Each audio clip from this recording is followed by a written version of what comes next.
Boa tarde. Bem-vindos ao Teatro Maria Matos. Eu estava só mesmo à espera que as últimas pessoas entrassem. Nós hoje estamos aqui no segundo debate do Arquipélago Capital,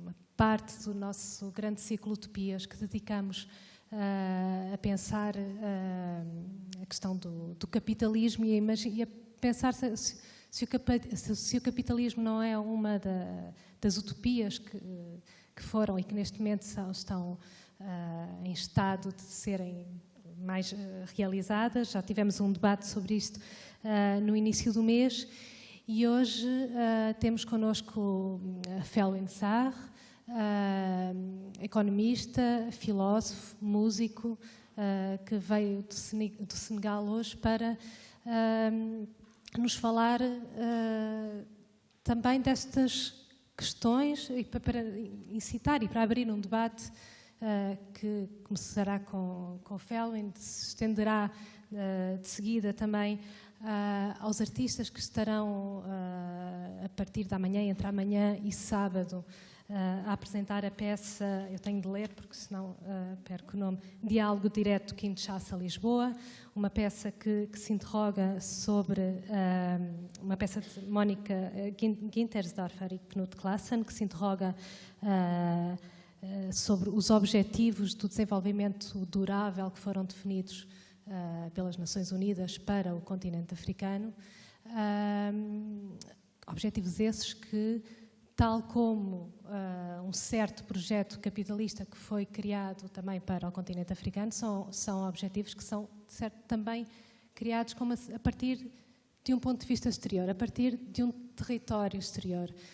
E o que nós queríamos aqui era ativar também um debate a partir de um olhar e de pensamentos e de experiências e de práticas a partir do interior também do território ou dos territórios de África.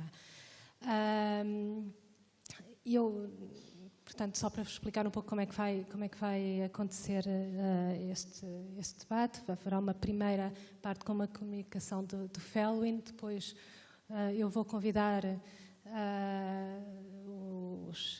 os atores e a Mónica e o Knut a virem também para aqui para o palco e depois abrimos o debate também à plateia. Só para apresentar um bocadinho melhor, mas muito brevemente, porque, enfim, a comunicação será a melhor apresentação. O Felwine Sarr, eu conheci o trabalho de Felwine quando encontrei um livro que se chama Afrotopias, um livro que foi publicado em 2016, onde se apresentam outras, e há um pensamento extremamente complexo e amplo sobre as relações entre economia, cultura, espiritualidade e as práticas e os modos de existência no território africano e que mostra também como é que estes modos de existência podem propor outras economias que de certa forma vão se contrapor àquilo que é um projeto exterior para aquele território. E é um pouco a partir também deste livro que o convidámos a falar hoje. Bom, esta discussão vai-se passar, eu vou mudar agora a língua, a discussão vai-se passar em francês, só que queria dizer que depois na altura do debate é possível fazer perguntas em português, porque temos as nossas tradutoras farão depois a tradução em francês para os participantes. Merci beaucoup, Felwine, d'être aujourd'hui avec nous. Et je vous donne la parole maintenant. Merci.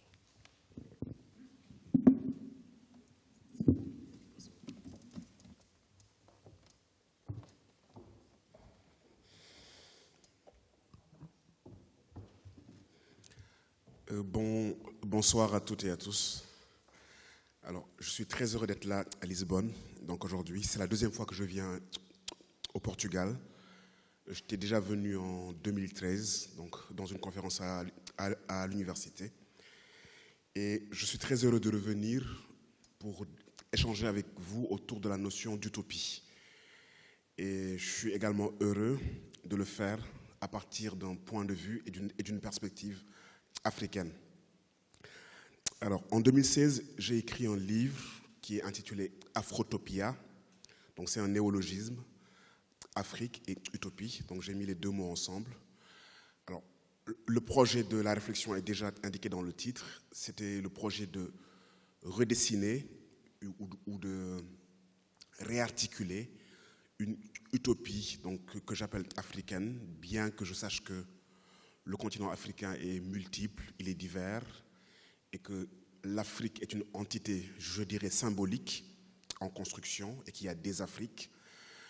Mais au-delà de cette idée donc, d'avoir une entité symbolique que l'on articulerait, le projet du livre est parti d'abord d'un simple constat. Donc, lorsqu'on interroge l'objet Afrique, on se rend compte que l'Afrique, avec un grand A, est objet de discours depuis très très longtemps.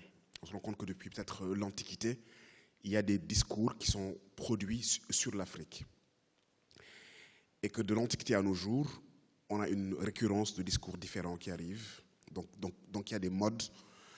Et souvent, on est amené à nous positionner pour ou contre les formes de discours qui sont produites sur le continent.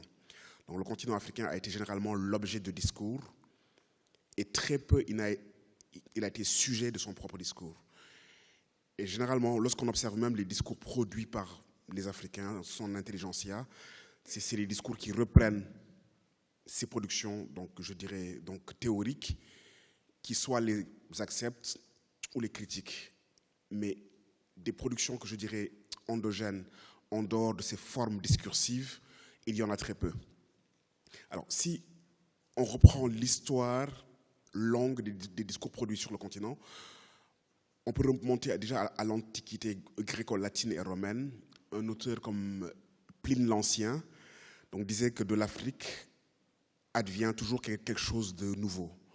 Donc, lorsqu'il écrivait son histoire naturelle et qu'il observait les espèces animales et qu'il essayait de faire une cartographie de toutes les espèces qui existaient, il trouvait qu'il y avait d'étranges espèces animales qui sortaient du continent africain.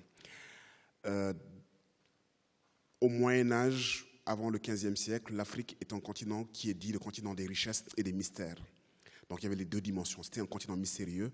On ne comprenait pas trop ce qui s'y passait. Mais il y avait aussi un imaginaire de richesse. Cet imaginaire même de richesse, on le trouve dans la Bible. Lorsque la reine de Saba va rendre visite au roi Salomon, elle lui amène beaucoup de présents. Elle lui amène de l'or, du bois de santal, des épices. Et l'on estime que la région d'où elle vient, qui est autour de la Somalie, on en déduit que c'est une région qui devait être riche. Donc il y a cet imaginaire d'un continent riche et mystérieux qui existe, donc déjà à l'époque ancienne. En 1324, un empereur du Mali, du nom de Kankan Moussa, fait un pèlerinage à la Mecque. En partant à la Mecque, il s'arrête au Caire. Et en s'arrêtant au Caire, il distribue tellement d'or, donc dit-on, que le cours de l'or chute durant 10 ans jusqu'à Constantinople. Et donc ce roi-là est un roi extrêmement riche. Et les navigateurs portugais, dit-on, qui découvrent les côtes africaines autour du XVe siècle, semblerait-il, étaient à la recherche de ces côtes aurifères et de cette région d'où venait ce roi-là.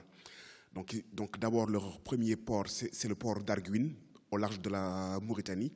Et ils vont être dans une recherche ou une quête de l'or, avant bien sûr de découvrir donc, que Vasco da Gama donc, découvre le cap de Bonne-Espérance. Mais ce qui les a motivés, c'était de retrouver cet espace riche et ces champs aurifères. Donc jusqu'à la traite transatlantique, l'imaginaire est un imaginaire de richesse. Donc le continent est vu comme un espace riche. La traite transatlantique arrive. Ensuite, le fait colonial vers le 19e siècle et le discours sur le continent change. Pour justifier la prétendue mission civilisatrice, les philosophes européens, les penseurs, vont décrire un continent qui est un continent sans histoire, un continent sans civilisation. Donc on élabore de toutes pièces un discours autour de ce qu'on va appeler la table rase pour justifier le fait que l'on soit venu sur cette terre apporter les lumières et la civilisation. Donc le discours change et les esprits les plus même brillants de l'Europe des Lumières céderont à ce discours-là, céderont au discours civilisateur et au discours, je dirais, donc, négatif sur le continent. Je pense que ce que l'on va appeler afro-pessimisme, je le date de cette époque. De mon point de vue, ça ne date pas des années 70 ou 80, ça date déjà du discours voilà, donc, sur la table rase. Les indépendances arrivent, il y a une sorte de vague d'optimisme, et les États africains recouvrent ce qu'on appelle une souveraineté internationale. Les États sont des États qui veulent être des États-providence, qui veulent développer, qui veulent créer de la richesse et de la prospérité et la partager. Les premières années des indépendances sont des années durant lesquelles les coûts des matières premières sont très élevés. Donc il y a une sorte de prospérité qui existe, les États s'endettent. Et au tournant des années 75-80, il y a des sécheresses sur le continent, les investissements n'ont pas été productifs, les pays africains commencent à connaître leur première crise de la dette, la croissance économique n'est pas au rendez-vous, et un discours donc, né, que l'on va qualifier d'afro-pessimisme, qui promet au continent des lendemains qui ne chantent pas, qui fait du continent un continent sans espoir, et toute une littérature va émerger autour de cela, des ouvrages, des articles de presse. Et le continent est vu à travers ces crises, ces guerres, ces difficultés, et tout l'imaginaire, toutes les représentations qui sont élaborées autour de lui empruntent à cette vision sombre et négative. Et ce discours va être le principal discours sur le continent, mais vraiment le principal, à la faveur de toutes les convulsions et toutes les crises dont le continent va faire l'expérience. Lorsque la pandémie du sida arrive, certains analystes ont même prophétisé et prévu l'extinction du continent, en se disant, bon, si le continent disparaissait, ça ne changerait pas grand-chose à la marche du monde. D'ailleurs, il représente 1% du commerce international, sa démographie n'est pas si importante que ça, donc ça ne changerait pas grand-chose. Et l'objet continent a été traité avec une violence symbolique extrême durant cette décennie-là. Et bizarrement, au tournant des années 2005-2010, le discours change. On est dans ce qu'on appelle, en anglais, dit Africa Rising, une sorte d'afro-optimisme. Donc l'Afrique est le continent du futur, le capitalisme global où l'Afrique est devenue la nouvelle frontière de l'économie. Les taux de croissance des économies africaines sont bons. On en a des taux de croissance à 2 chiffres. En 2008, sur les 10 pays qui ont les taux de croissance les plus élevés au monde, 8 pays sont des pays africains. Et cette croissance, elle date du milieu des années 90 et elle semble s'installer dans la durée. Du milieu des années 90 à nos jours, on a à peu près une vingtaine d'années où, pendant qu'il y a une sorte de récession en Europe occidentale, les BRICS, bien sûr, sont en croissance. Le continent semble faire l'expérience d'une croissance à long terme, durable. Bien qu'ils viennent de loin, mais ça semble être une tendance lourde. Ajouté à cela, le continent est un espace vaste qui a 6/10 des terres arables non exploitées, qui a 1/3 de toutes les ressources minières naturelles existantes et qui a une démographie qui est importante. Les projections font de lui le continent qui sera le plus peuplé dans 50 ans. Dans 35 ans, en 2050, il y aura 2,5 milliards d'Africains. En 2100, il y aura 4 milliards d'Africains. Et la proportion d'individus la plus importante, âgés entre 15 et 45 ans, sera africaine. Ça veut dire que la force vive de l'humanité sera africaine. Donc lorsqu'on prend tous ces éléments-là et qu'on les met ensemble et qu'on les combine, ça justifie, et puis la disponibilité des matières premières, ça justifie un discours qui change, un discours sur l'essor économique d'un continent à venir. Alors, lorsqu'on écoute ces discours, on peut être tenté par une sorte de... les Africains peuvent être tentés par un sentiment de fierté ou de je ne sais quoi d'autre, en disant, enfin, là, il y a un discours qui est quand même constructif sur le continent. On sort des discours alarmistes et il y a un discours qui semble dire que l'avenir se jouera ici, surtout d'un point de vue économique. Et c'est ça qui est intéressant. C'est un discours exclusivement économique. C'est un discours qui ne dit pas autre chose, des autres dimensions de la vie humaine. Alors, ce que je dis, c'est que ces deux discours, l'afro-pessimisme ou l'afro-euphorie, sont les deux faces d'une même pièce. C'est qu'en fond, ce sont des discours qui se fondent sur l'affect, sur une construction de représentation. C'est des discours qui ont pour point principal, l'économisme. La grille de lecture, c'est la quantité de richesse que l'on produit.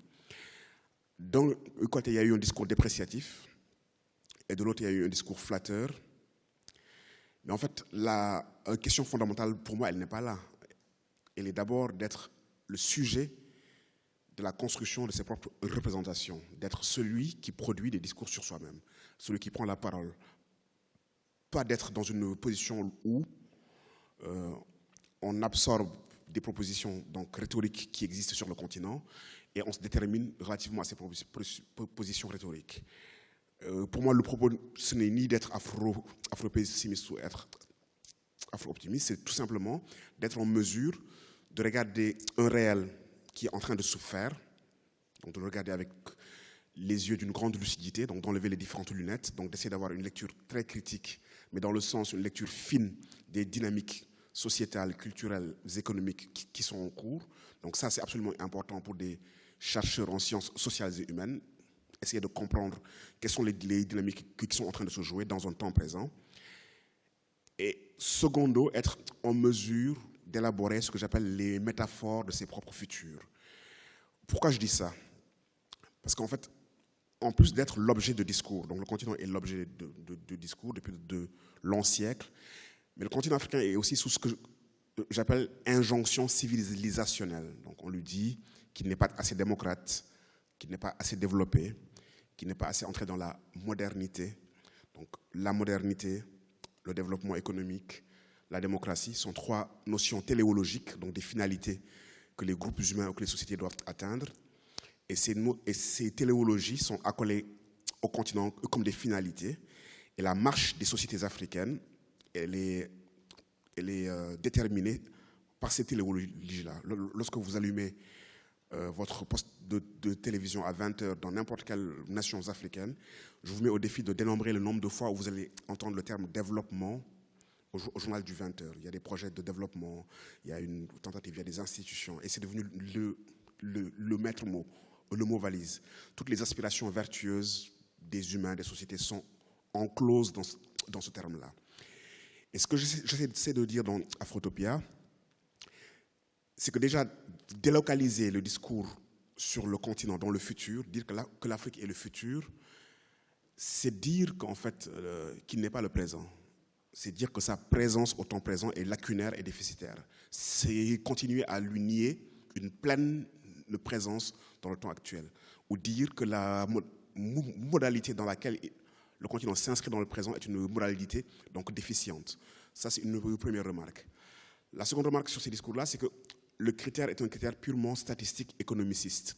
Tout ce qu'on regarde, c'est une forme d'économicité qui peut être traduite ou quantifiée à travers des indicateurs classiques que l'on connaît, le PIB, le produit intérieur brut, le produit national brut, la quantité de richesse produite chaque année. Alors, c'est des indicateurs qui, comme leur nom l'indique, indiquent un certain nombre de choses, mais qui ne disent pas tout, qui disent ce qu'elles sont. Elles ne disent même pas assez ce qu'elles sont censées dire. Il y a une critique très sérieuse de la part des économistes sur les limites de ces indicateurs-là, mais elles ont le grand défaut de réduire l'aventure sociétale et les dimensions de la vie humaine à leur part économique, comme si la vie n'avait de sens que dans cet espace-là. Des sociétés qui ont des richesses culturelles, civilisationnelles, spirituelles, relationnelles, importantes, qui ont articulé un vivre ensemble sur la longue durée, qui ont produit de la résilience, qui ont produit des innovations sociétales extraordinaires, des sociétés qui sont nées sur le plus vieux continent du monde. Donc je ne comprends pas d'ailleurs pourquoi on dit que l'Europe est le vieux continent. Je pense que c'est par rapport aux Amériques, mais le continent africain est le plus vieux continent du monde. Donc la vie humaine y est depuis très longtemps. Les premières formations sociales et les civilisations humaines y sont nées. Donc ça veut dire que c'est un continent qui a expérimenté la vie humaine dans ce qu'elle a de plus riche et de plus complexe, des bases et des sommets.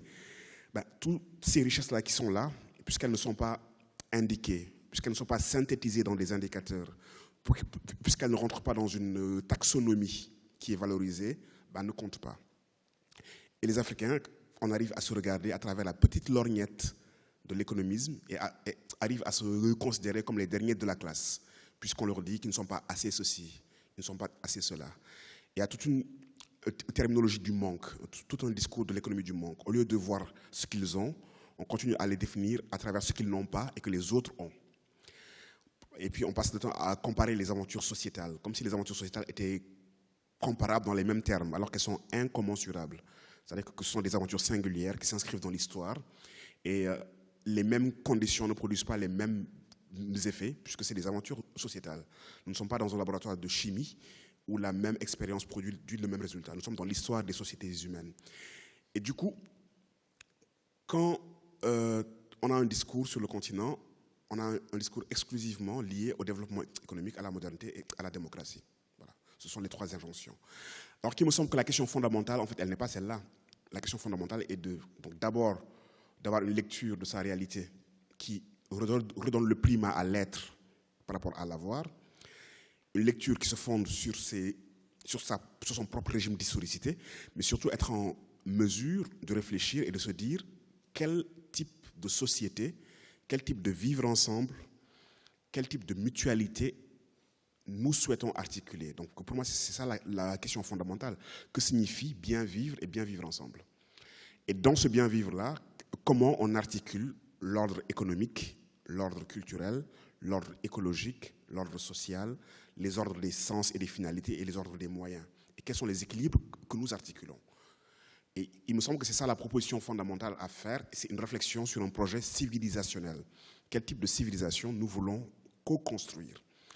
Et si on y réfléchit, et si les peuples sont convoqués, parce qu'il ne faut pas aussi réfléchir à la place des gens, à une réflexion sur leur devenir, sur ce qu'ils veulent pour eux-mêmes, sur quelle est leur échelle de valeur, sur qu'est-ce qui est fondamental, qu'est-ce qu'on doit mettre en avant.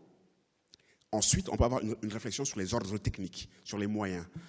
Voici les finalités sociétales que nous avons adoptées comme étant des finalités.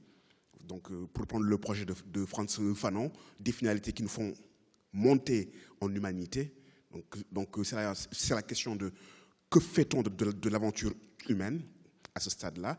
Et une fois que cette réflexion-là, elle est engagée et qu'elle engage tout le monde, on a les ordres, on a l'économie, on a la biologie, on a énormément de moyens qui sont là.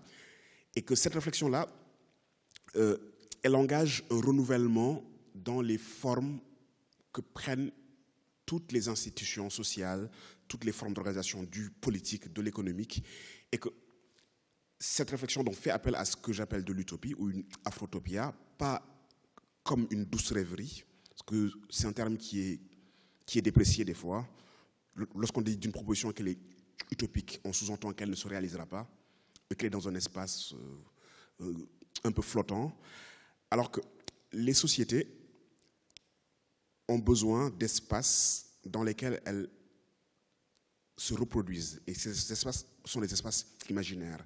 Lorsque le réel semble bloqué, donc entravé, lorsque nous sommes dans une dystopie, il me semble que nous sommes dans une dystopie, une société en crise, une crise multiforme, l'utopie est cet espace du réel qui est en attente, qui est là, et qui attend juste d'être fécondé pour le faire advenir dans le temps présent.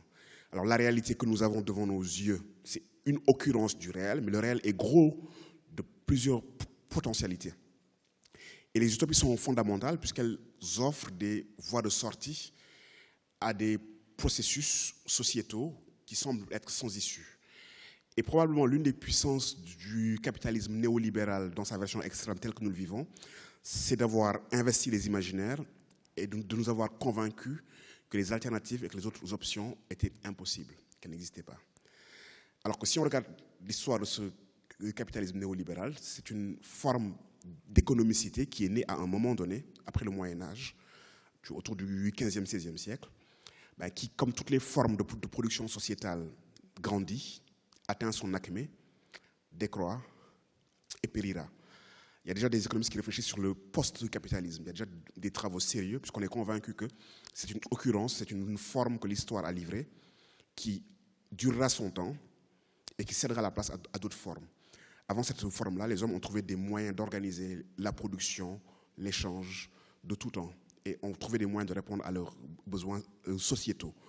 Alors, le projet de répondre à un besoin sociétal, à des besoins fondamentaux d'une société, c'est un projet qui est universel, toutes les sociétés l'ont. Les modalités de réponse sont des modalités qui sont plurielles.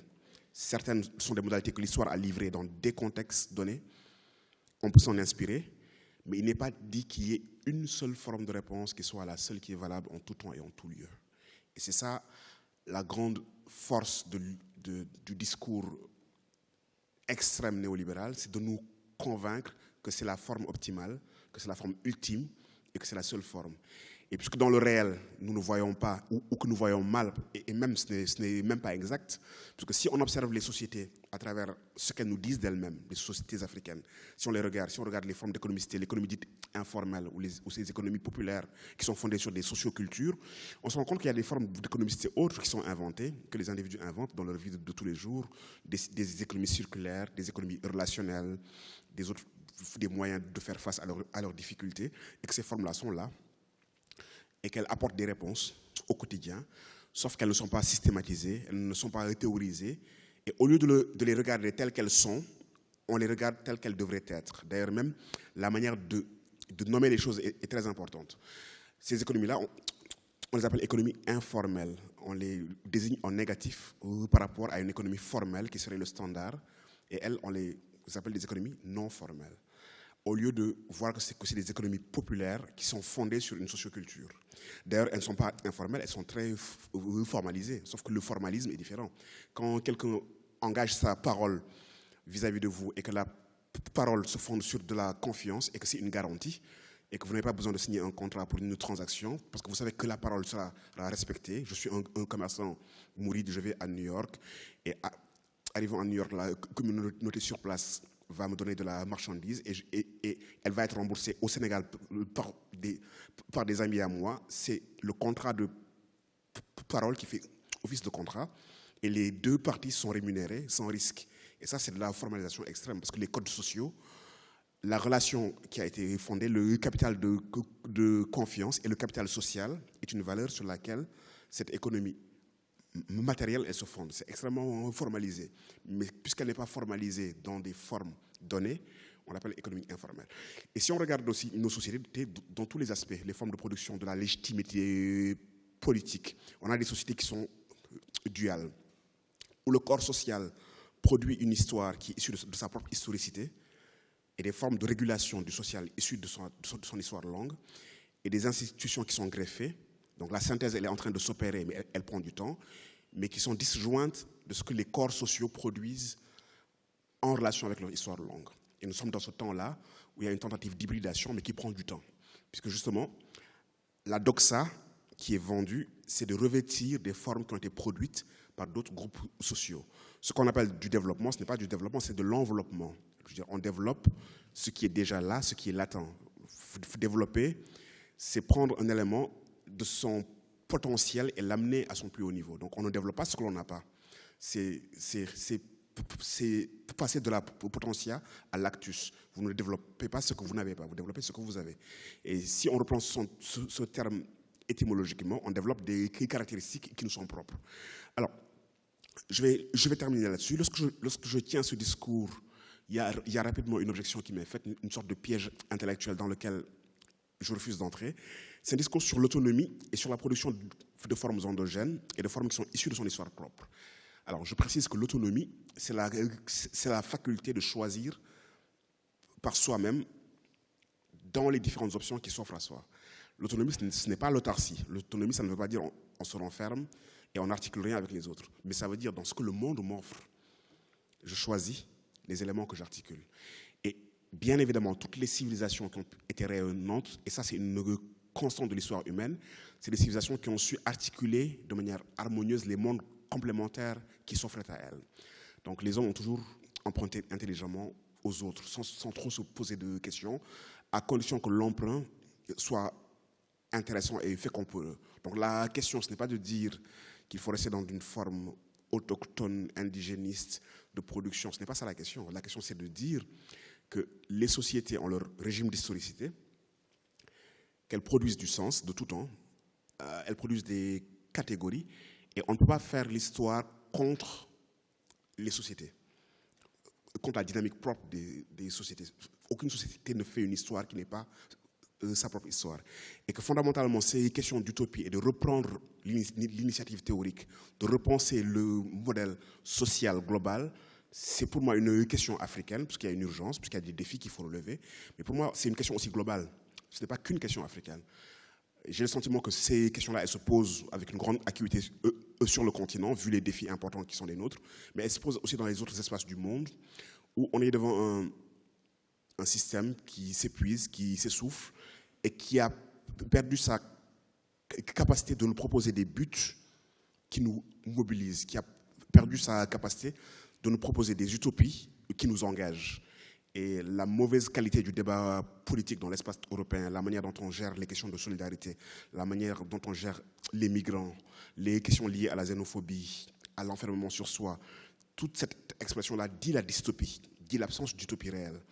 Et je pense que du continent, on peut indiquer des solutions et on peut indiquer des voies qui sont utiles bien sûr pour les milliards d'Africains, mais utiles aussi pour tous nos semblables au visage de glaise.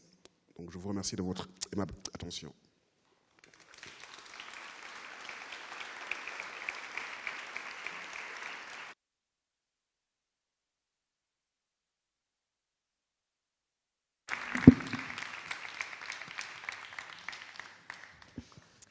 Merci beaucoup, Felwine. Et j'invite aussi maintenant Monica Ginsedorfer, Rodo, je dois lire, pardon. Donc j'invite les autres participants de ce débat à nous rejoindre. Je fais tout de suite la présentation.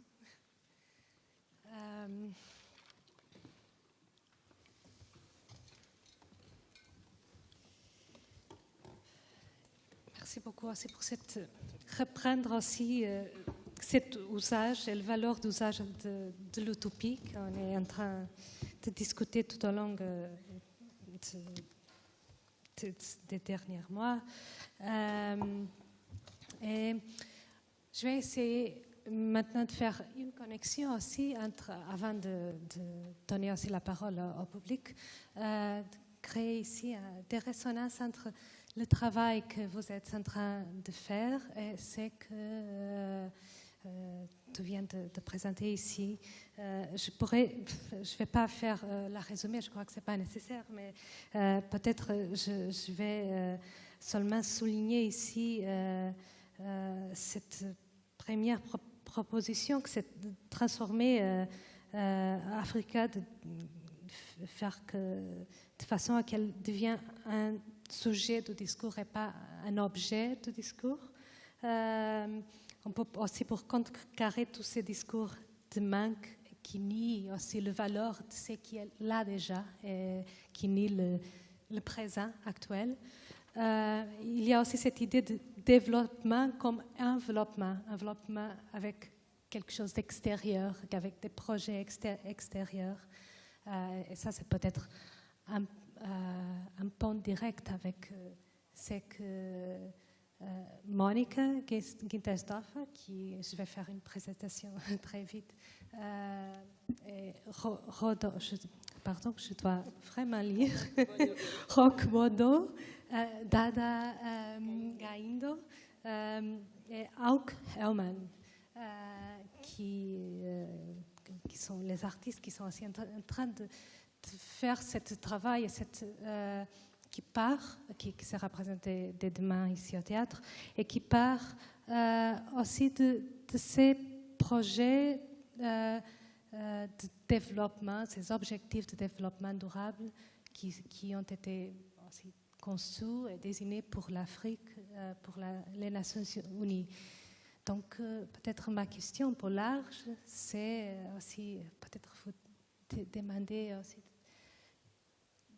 de parler un peu sur aussi ce que vous venez d'écouter et comment vous êtes en train d'entrer en rapport dans votre travail en tant qu'artiste avec cet peut-être enveloppement dont Felwine a parlé à Messinet.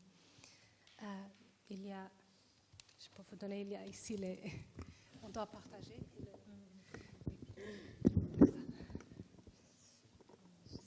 Qui va commencer? D'accord. Alors, de se confronter à la Millennium Development Goals, qui étaient fixé par l'ONU. C'était une proposition de ce théâtre ici. Ça veut dire que ce n'est pas venu dans nos têtes comme ça, mais Marc de ce théâtre a nous dit, comme le type de travail que vous faites, ça pouvait être intéressant si vous allez vous confronter avec cette plan de l'ONU. Bon, nous d'abord on était un peu étonnés parce qu'on peut dire que on n'a pas un rapport proche avec l'ONU. On n'est pas amis des personnes qui travaillent là-bas, on n'a pas une information plus spéciale que chacun de vous peut avoir sur l'ONU. On est dehors de ce système. Mais on dit, ça va être difficile pour nous d'évaluer comment ce travail, ça s'est vraiment passé. Mais ça qu'on peut faire peut-être, et comme, je ne sais pas, pour être en bref, il avait comme 8 différents objectifs sur des nécessités bases de la humanité qui étaient formulées dans cet agenda, et universel et mondial qui devrait être achevé dans 10 à 15 années. Et voilà, on s'est dit, bon, nous, on ne peut pas évaluer dans quel degré ça s'était achevé, ça n'était pas achevé, etc. Mais on peut confronter cette vision qui était beaucoup universelle et générale avec une vision qui est spécifique, basée sur les expériences que des individus ont vécues dans ces 10 à 15 années et qui n'y sont pas parce que les points que l'ONU donne sont très isolés. Par exemple, combattre la mortalité des enfants à la naissance. C'est un point comme ça, mais après, il n'y a pas beaucoup plus d'explications dans quel contexte ça se passe, dans quel endroit ça se passe, avec qui ça se passe, dans quelle situation politique, il n'y a rien. C'est totalement comme universel. Alors, pour confronter cette vision qui est tellement universelle et globale, on a dit on peut se baser sur des expériences des individus qui sont prêts de aussi considérer toutes les circonstances de la vie, de eux-mêmes, de leurs amis, de leur famille, des collègues artistes, de la situation politique, de la situation dans la musique, de la situation climatique, de la situation économique. Ça veut dire qu'il ne va pas isoler des points comme ça, mais essayer de les lier et être personnel. Ça veut dire, ça que je dis, je sais que j'ai vu ça et je ne peux pas dire plus, parce que c'est un peu comme le contraire.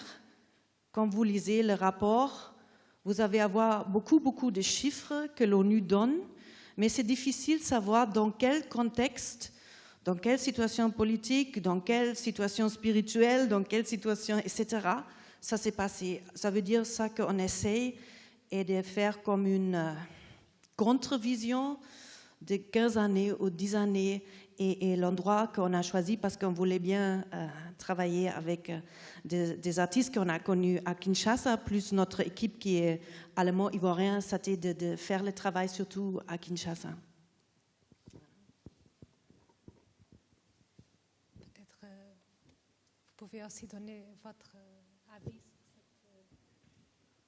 sur cette question de la façon dont vous voyez votre pratique aussi par rapport à ces sujets plus larges. Ok, merci beaucoup. C'est Roch Bodo, artiste comédien congolais. Bon, il faut dire que Monica, on a fait connaissance, je crois, ça doit faire 2 ans, 3 ans. 2 ans, on s'est connus il y a 2 ans. Elle avait une production à Kinshasa et il y a un artiste qui manquait.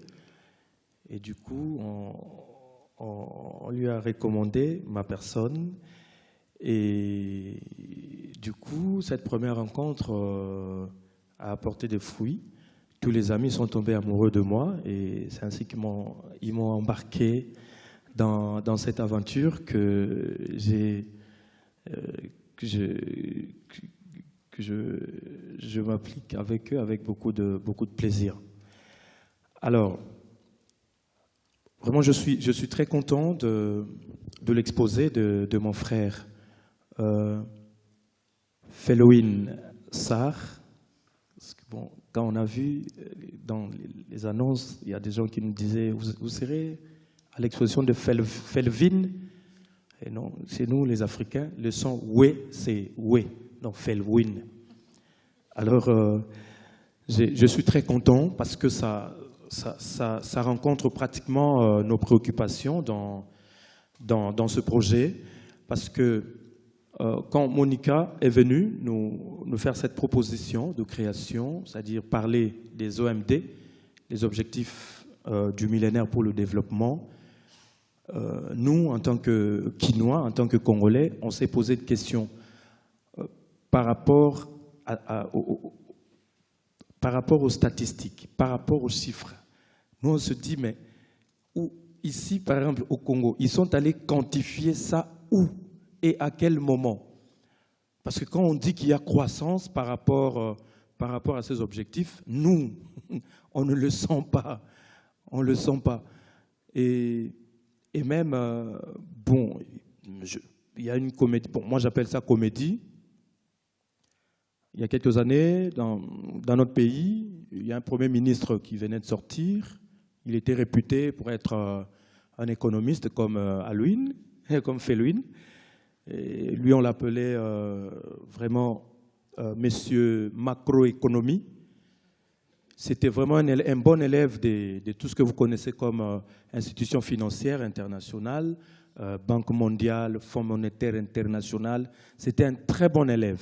Il était mieux coté. Et pour prouver qu'il est mieux coté, il a fait croire à tout le monde, partout dans le monde, que non, le Congo le taux de croissance du Congo a augmenté, je crois, de 8%. Et nous, on s'est demandé, c'est quel Congo? Ça a augmenté où? Par quel miracle? Parce que nous, on ne le sent pas. Parce que nous sommes Congolais. C'est nous qui le dirigent, c'est nous qui sommes dirigés. Bon, c'est-à-dire, c'est une sorte d'utopie ou c'est une sorte de pays parallèle à nous? On ne comprend pas. C'est pourquoi non, on était vraiment très, très ravis de ce projet, de faire une sorte d'évaluation. Parce que c'est comme si ces objectifs-là ne sont pas conçus pour nous. Je suis congolais de Kinshasa. Comme vous savez, le Congo, c'est parmi les pays africains où il y a beaucoup de guerres civiles et tout. Et par rapport à ça, nous avons... les Nations Unies est venue, parce que les Nations Unies est là pour aider les gens. Ils sont venus nous aider. Et au Congo, nous avons le système de défense le plus coûteux au monde. Et dans la région où il y a ces guerres, où on viole les femmes, où on tue les gens, où on embarque des petits-enfants pour devenir militaires, pour aller extraire les coltans.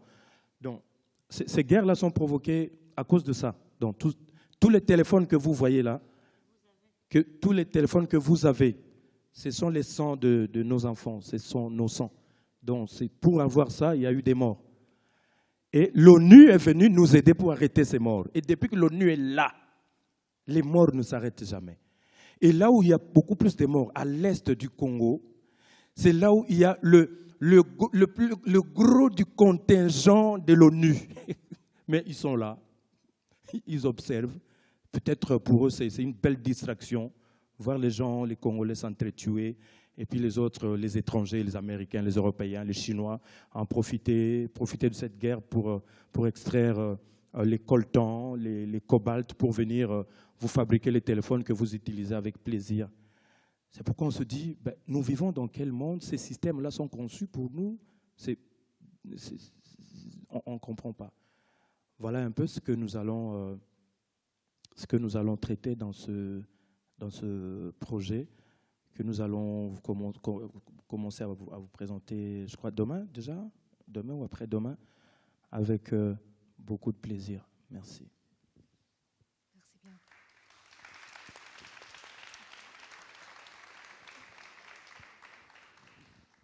Bonsoir.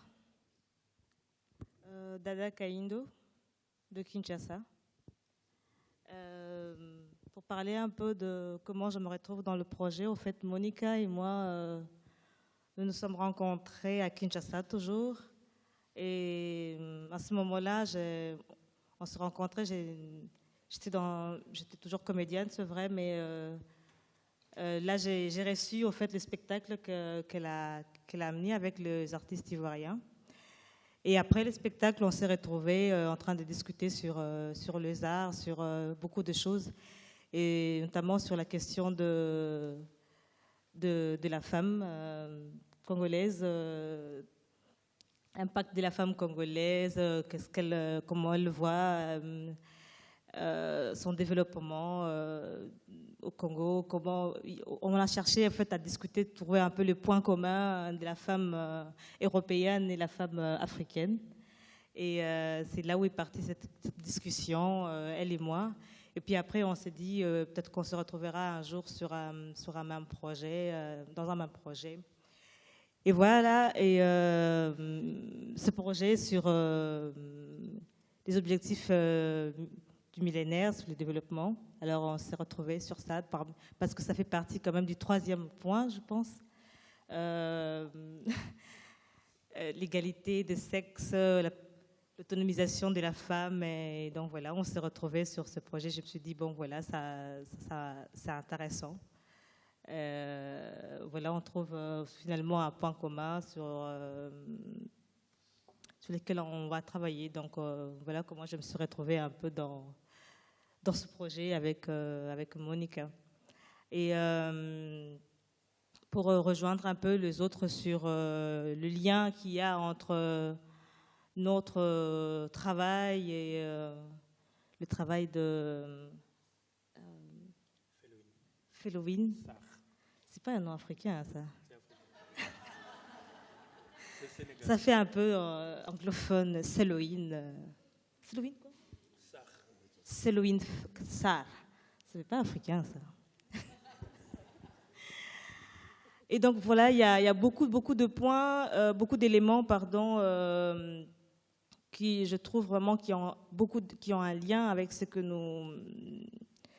nous développons un peu dans le travail. Je parlerai juste sur la question de l'éducation, où selon les Nations Unies, ils disent voilà, le taux de l'éducation est assez bas en Afrique subsaharienne. On se demande de quelle éducation de quelle éducation on parle.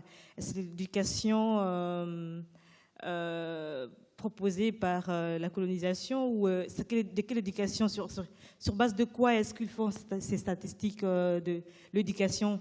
Est-ce que un père qui initie son enfant sur la pratique de l'élevage en Afrique, ça c'est pas l'éducation? Sur base de quoi est-ce qu'ils font ces statistiques? Je crois que c'était un plaisir pour moi personnellement de retrouver ces éléments, et ces éléments dans le texte de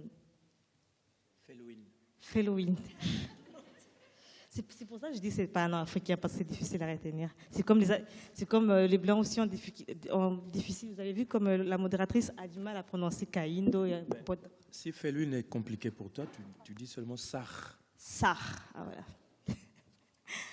Et donc voilà, il y a beaucoup d'éléments sur même le mot développement, qui est un mot, je ne sais même pas comment est-ce que le fils de la langue Molière peuvent nous expliquer c'est quoi le développement. Comme dans la pièce qu'on a jouée il n'y a pas longtemps, c'était d'abord la colonisation, la civilisation, le développement, la mondialisation. C'est toujours des mots chaque fois qu'on nous apporte qui des fois on trouve qui ont des définitions qu'on ne comprend pas exactement. Sur base de quoi est-ce qu'on dit qu'on est développé, sur base de c'est quel élément? Je parle dessus de l'éducation. Est-ce que, comme j'ai dit, le père ou un père qui montre la pratique de l'élevage ou je sais pas moi, je parlerai seulement de l'élevage. Est-ce que sur base de ça, est-ce que ça aussi ce n'est pas de l'éducation? Est-ce qu'on doit évaluer en fonction de l'éducation qui nous a été proposée par la colonisation? Est-ce que c'est sur ça qu'on nous évalue? Donc, je pense qu'il y a beaucoup de points qui nous relient, qui relient le travail que nous faisons et le travail de Sarr. D'accord, voilà, merci. Merci. Peut-être... J'ajouterai un peu, excusez-moi, toujours sur l'éducation, et peut-être que tu ne le sais pas, ça fait quelque temps que je me base sur ce concept de, voilà, que jusqu'aujourd'hui on est en train de le subir sur la question de la langue, où on réfléchit dans une langue qui n'est pas la nôtre. Ça fait double réflexion.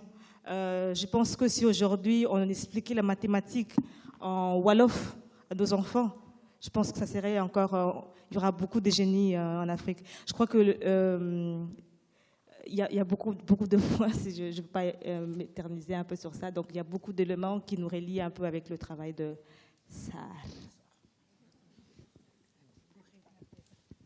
Oui, bonsoir.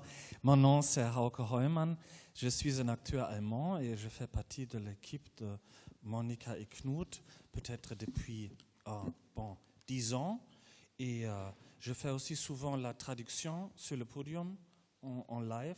Je pense aussi ici du français, pas maintenant, mais dans la pièce, du français ici en anglais, mais en Allemagne aussi beaucoup en allemand. Et pour moi, c'est aussi une rencontre très intéressante avec Felwine. C'est bien dit ça? Parce que j'ai déjà douté ce rapport de l'ONU. Déjà au Congo, on a présenté un petit extrait, un petit essai de ce sujet, et c'était à moi d'expliquer maintenant ce but, objectif du développement mondial de l'ONU là-bas, hein, et déjà de répéter les mots de l'ONU qu'ils utilisent dans ce rapport de leur État et les pays en développement, de répéter les mots là-bas, ça crée beaucoup de la honte. Et j'ai douté déjà que ce sont les expressions neutrales ou universelles. Et ça m'a encore encouragé le texte de Felwine, de voir, c'est vraiment une construction, et maintenant j'ai oublié le mot, idéologique, de croire que ce sont des valeurs neutrales, et aussi que ça manque, comment ils vont, avec quelles mesures ils ont mis ça en place, parce que ce rapport de 2015, ça donne déjà le résultat, comment ça a bien marché, cet effort de l'ONU, comme ça, déjà réduit la pauvreté extrême dans le monde, la mortalité des enfants, la égalité de sexe, et tout ça. Mais avec quels moyens, dans quelle situation politique, avec quels moyens réels dans le monde, ça manque complètement. Et ça crée le doute, un peu. Merci bien. Je crois, Felwine, qu'ici on a, si je peux synthétiser, on a quelques exemples aussi de cet enveloppement qui est en train de se passer par rapport à l'éducation, à l'annonce d'une croissance économique qui n'est pas vraiment sentie par les personnes. Tu vas parler de ça. L'usage de la langue aussi, c'est une histoire avec des siècles aussi. Je ne sais pas si tu peux revenir un peu sur ces questions ou d'autres qui ont été dites. Ce que je trouve intéressant, en fait, c'est que, oui, effectivement, il y a une tentative, je dirais, technocratique de définir un certain nombre de buts qui sont censés être des buts que l'on dit être des buts valorisables par tout le monde. Et le terme universel est très problématique. Je veux dire, il devrait y avoir de l'universel, parce que les hommes sont des hommes et on partage la même condition humaine. Mais souvent, c'est un concept qui est utilisé d'un point de vue idéologique, puisqu'on prend les conceptions d'une culture, un visage de l'expérience humaine, une forme, que l'on étend au monde et que l'on dit universel. Et l'universel, en fait, le vrai, c'est un universel qui est riche de tous les particuliers. Si sur le plan de l'éducation, justement, on intégrait toutes les formes d'éducation, puisqu'effectivement il y a une éducation formelle à l'école dans une certaine forme, mais toutes les sociétés transmettent un capital culturel cognitif, intellectuel, sinon les sociétés ne survivent pas. Donc les sociétés éduquent, sinon il n'y aurait pas de société. Et tout le capital qui est transmis à travers donc l'élevage, c'est un chantier école. Il y a énormément de formes d'éducation. Ces formes-là n'entrent pas dans les critères des OMD, puisque c'est un type d'éducation qui est non seulement valorisé, que ça c'est important, je veux dire, et qui est, je dirais, comptabilisé avec des formes spécifiques. Donc du coup, ce qui se passe, c'est que les individus ont une sorte de disjonction entre le réel qu'ils vivent et ce que les catégories conceptuelles en disent. On dit de vous que vous avez 8% de croissance, vous ne le sentez pas. On dit de vous que vous avez un taux d'éducation bas, vous vous rendez compte que tout le monde dans la communauté elle est éduquée et instruite et que les gens ont des connaissances pour évoluer dans leur environnement, pour répondre à leurs besoins. Et c'est une expérience que vous faites, mais lorsque vous vous voyez dans le miroir des statistiques, vous sentez qu'il y a un hiatus entre ce que l'on dit de vous et l'expérience que vous faites de la vie.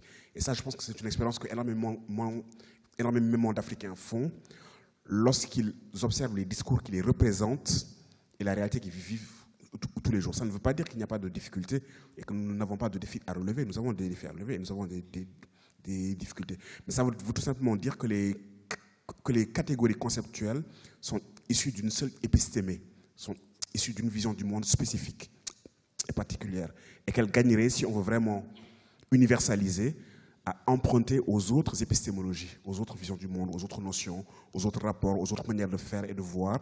Et là, on aurait vraiment quelque chose de vraiment universel. Et la question de la langue, elle est aussi importante. Je sais qu'il y a des débats toutes ces dernières années sur le fait de réhabiliter les langues nationales et d'en faire des espaces de culture, de savoir et de science. Il y a des expériences qui ont été menées au Sénégal, en Côte d'Ivoire, au Nigeria, où on a pris des enfants à l'école primaire et on a décidé de leur enseigner le savoir universel, on va dire, d'abord dans leur langue nationale. Et on a vu que les résultats étaient absolument largement au-dessus des autres écoles où les enfants devaient faire un détour avant d'accéder au savoir, et que même les résultats en langue étrangère étaient encore mieux. Les enfants qui apprenaient en Peul avaient de meilleurs résultats lorsqu'ils apprenaient le français que ceux qui démarraient l'école en français dans la langue française. On ne parle pas des mathématiques et de la biologie. Donc ça ne veut pas dire qu'il faut considérer que les langues sont en guerre et qu'on doit rejeter des langues qui font partie maintenant de notre héritage. C'est un fait d'histoire, c'est aussi nos langues. Donc c'est des armes miraculeuses, donc on doit aussi les considérer comme notre héritage, mais nos langues sont porteuses d'univers, de symbolique, de monde. Et si on les perd, on perd des mondes, on perd des univers, on perd des formes de sensibilité et on perd des formes d'inscription dans le réel. Puisqu'une langue, en fait, c'est un filet qu'on jette sur le réel.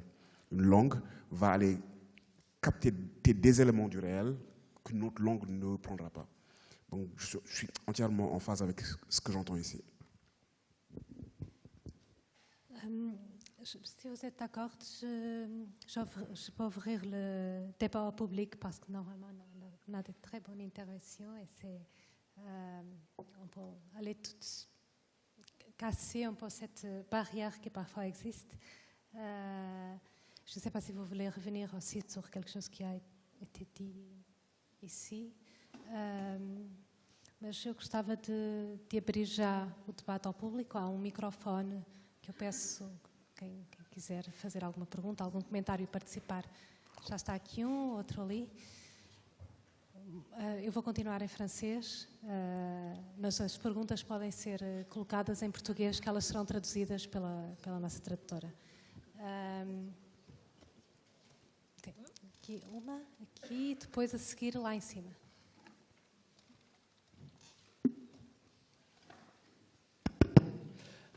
Bonjour, je m'appelle António Silva. J'ai lu votre interview dans un journal de dimanche et j'étais intéressé de savoir un peu plus parce que vous dites là des choses très intéressantes. Le Sénégal et la Namibie, pour moi, sont des paradis au milieu de l'Afrique. Une ancienne colonie française, une ancienne colonie allemande. Pourquoi ces deux territoire se débrouillent assez bien.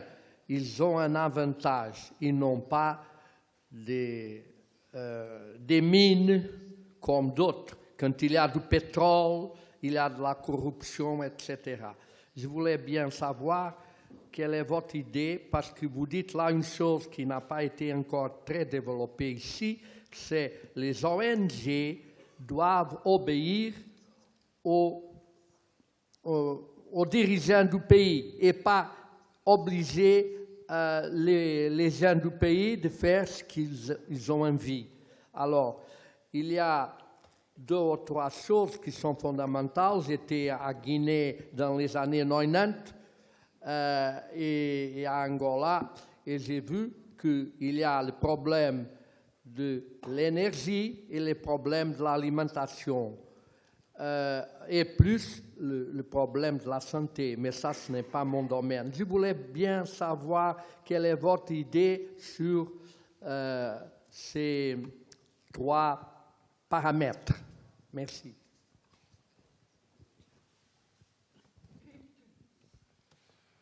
Alors, je vais commencer par les ONG, vis-à-vis desquelles je suis vraiment très critique, puisque je pense qu'on peut envisager ce qu'on appelle la solidarité autrement qu'à travers la manière dont elle s'exerce actuellement. Alors, on a eu rapidement, lors du temps colonial, l'idée de la mission civilisatrice, c'est-à-dire qu'il fallait civiliser des nations, des sociétés et des peuples et leur apporter des lumières. On arrive au temps des indépendances, donc les États recouvrent leur souveraineté nationale. Donc ça veut dire recouvrent la possibilité de décider par eux-mêmes quelles sont leurs priorités et dans quelle voie engager leur nation. Et on a des États qui sont faibles, qui ne remplissent pas toutes leurs missions, et des espaces qui sont là, des espaces social où les États sont défaillants. Et les organisations non gouvernementales arrivent.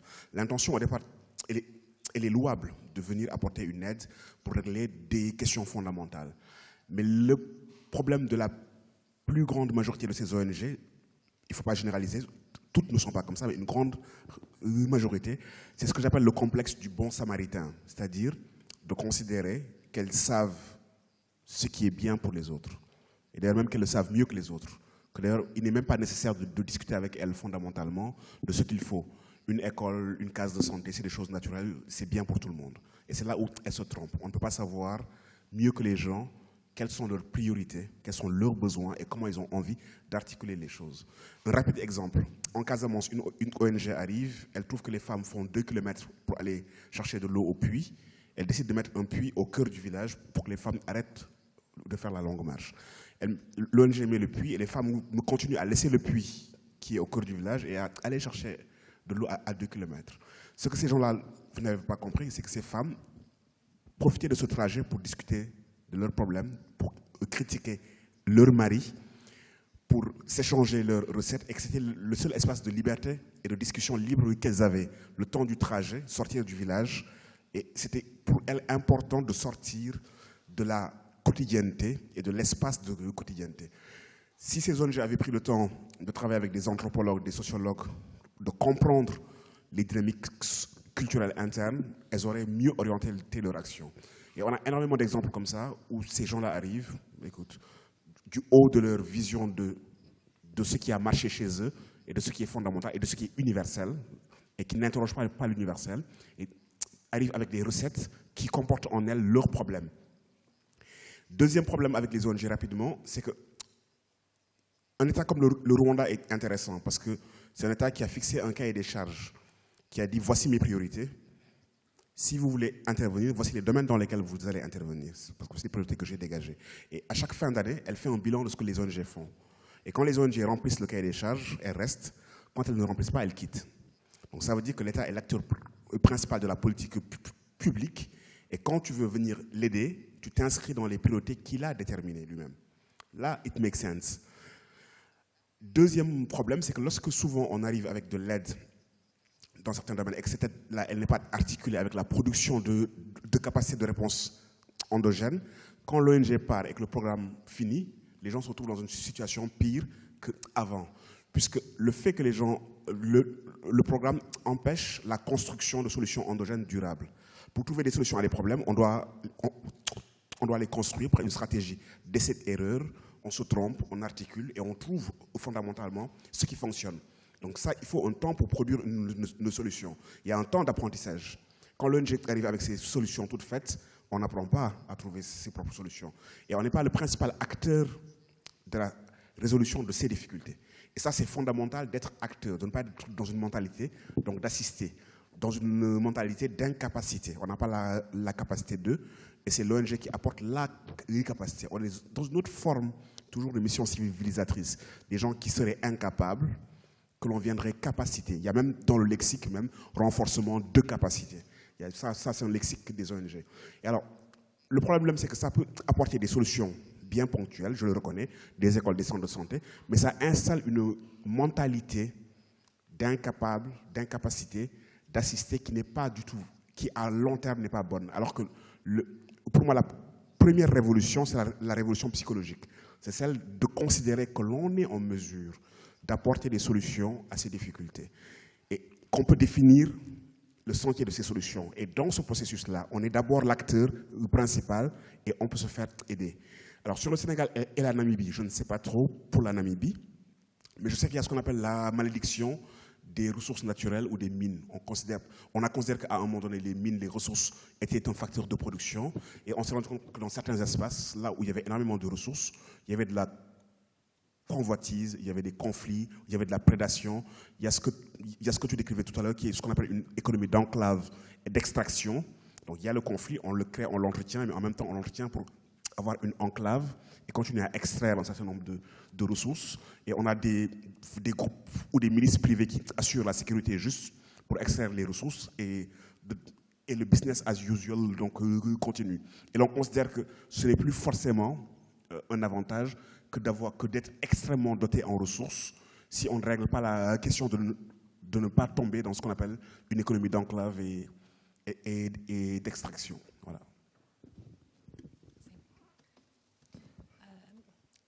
Uma segunda pergunta? Não sei se, je ne sais pas si vous voulez aussi commenter, vous voulez interrompre aussi. Olá, boa noite. Minha pergunta é para não me lembro o nome, mas para o pensador. Bom, estou muito feliz porque nós estamos no mesmo problema, experimentando o mesmo problema na América, não? Na América Latina, ou Abya Yala, na outra língua. Então, seria bom, antes de fazer a pergunta, não? Por a questão, por que entre a África e a América Latina não há uma ponte de experiências? Porque se você não tivesse essa pele, eu diria, estou escutando falar a um índio aimara. Os problemas são quase os mesmos. A pergunta é, como fazemos, na sua experiência, para nos livrar do pensamento moderno? Porque, ingenuamente, nós podemos dizer, não vamos ler mais Marx, não vamos ler mais autores neoliberais, vamos voltar somente para nossa cultura, para o que escreveram que estão cá. Na minha opinião, essa é uma opção ingênua. Como podemos superar a modernidade se não conhecemos o marco categorial da modernidade? E o núcleo, um dos núcleos fundantes, é o mito do progresso.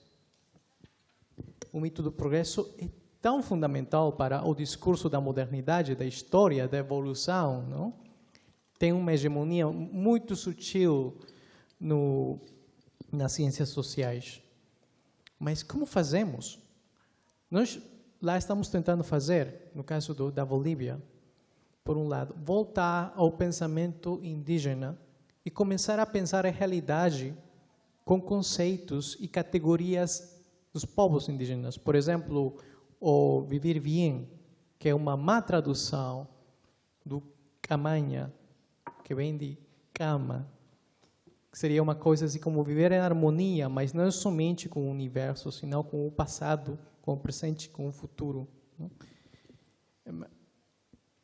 Eu quero perguntar, como acha que podemos romper isso? Como acha que podemos quebrar com o pensamento moderno e voltar? Quer dizer, fazer não somente um pensamento alternativo, senão um pensamento factível, um pensamento que pode criar outra civilização.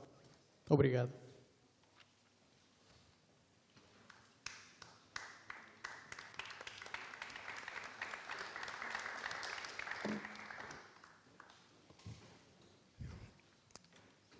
Moi aussi, je sens une très grande affinité avec ce qui se passe en Amérique latine.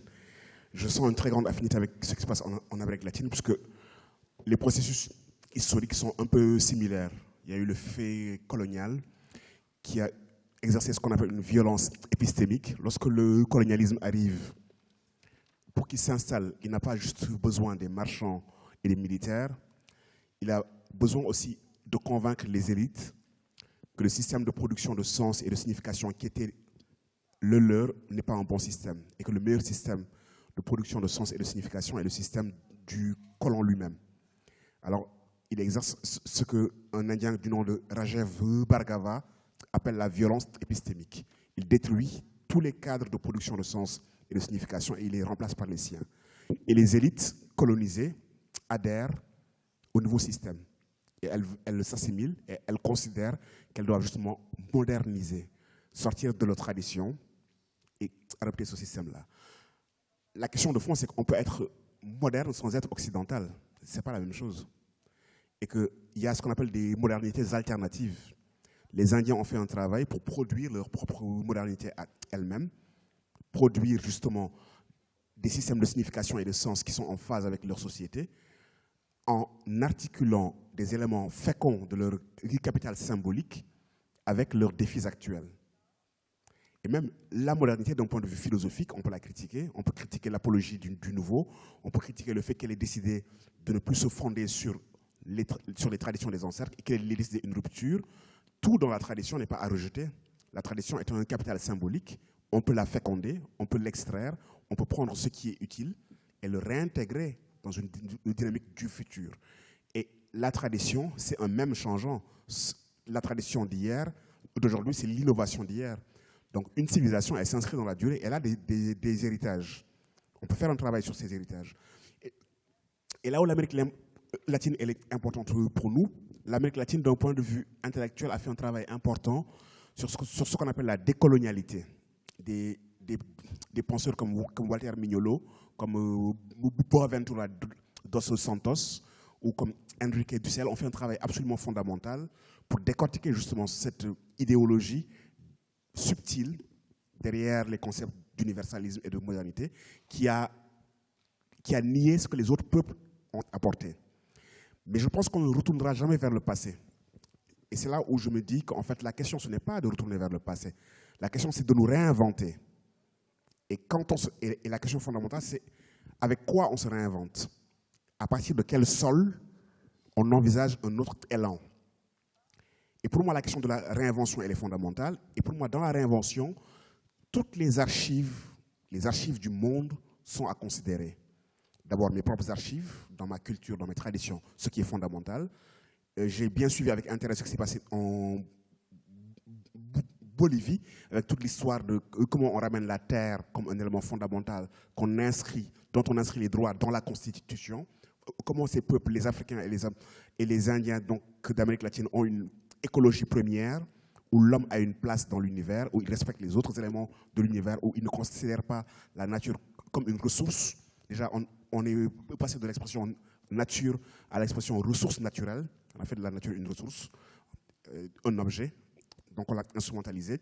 Donc je pense qu'il y a des expériences extrêmement intéressantes à regarder de ce point de vue-là. Mais mon point de vue, c'est que la question de la réinvention, c'est la question de savoir comment j'articule entre ce que mon histoire m'a laissé comme héritage, ce que les temps dits modernes me laissent comme archives, ce que les autres endroits du monde, les peuples ont produit donc d'intéressant, et comment je m'inscris dans les archives du monde.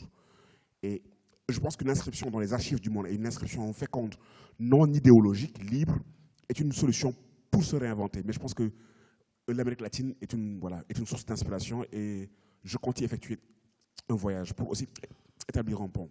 Oui. Peut-être avant de recueillir la prochaine question, je peux ajouter que,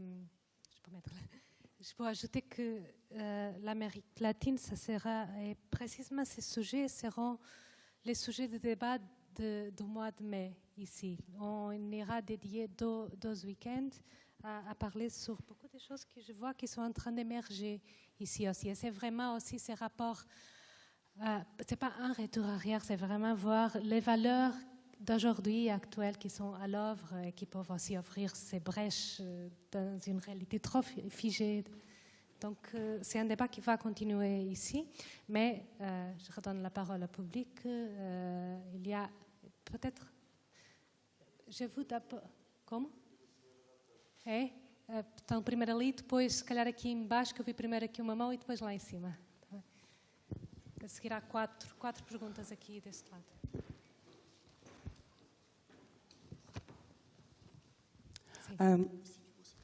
Boa noite, obrigada pela oportunidade de poder fazer alguns comentários e colocar alguma questão. Chamo-me Eunice Fonseca, sou angolana e vim aqui a convite de uma amiga e fico muito feliz por participar aqui neste debate tão rico, cheio de ideias, e gostava de trazer também um bocado a minha experiência enquanto angolana relativamente às questões e ao tema que foi aqui apresentado. Eu não ouvi citar aspectos ligados à religião e ao Estado, que eu acho que são questões que caracterizam muito a cultura africana, em aspectos, no que dizem, em questões que estão relacionadas ao desenvolvimento. Nós falamos, a premissa deste encontro era a questão da África no plural. Nós sabemos que, pluralmente falando, somos um povo cheio de contradições no que diz respeito à língua, à cultura e aos costumes. Falamos da África do Norte, da África Central e da África do Sul. Quer dizer, a África em si já, ela num todo, é tão diferente nas partes que a compõem e em todos os países que fazem parte. E depois também tem esta questão da língua. Como é que nos podemos tornar plurais se temos o Norte que fala francês, o Norte e o Centro que fala francês, e depois há uma grande parte da África que fala português, e depois a África do Sul, que tem a história que teve recentemente do Apartheid.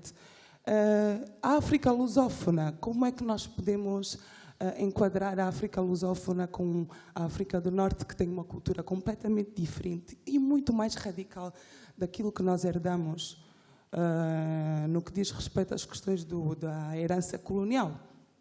E o que é que nos ficou com a herança colonial? Nós temos uma língua única que nos permitiu, de certa forma, tornarmos-nos num só, encontrar soluções conjuntas para a mudança.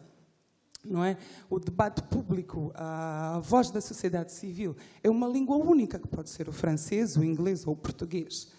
Agora, a partir desta questão da língua, passo para a religião, porque todos nós sabemos que a África está a ser completamente semeada de igrejas que nascem todos os dias, igrejas ilegais, igrejas de tudo, e sem querer ofender, mas existem muitas igrejas ilegais que nascem constantemente e que não são tuteladas pelo Estado.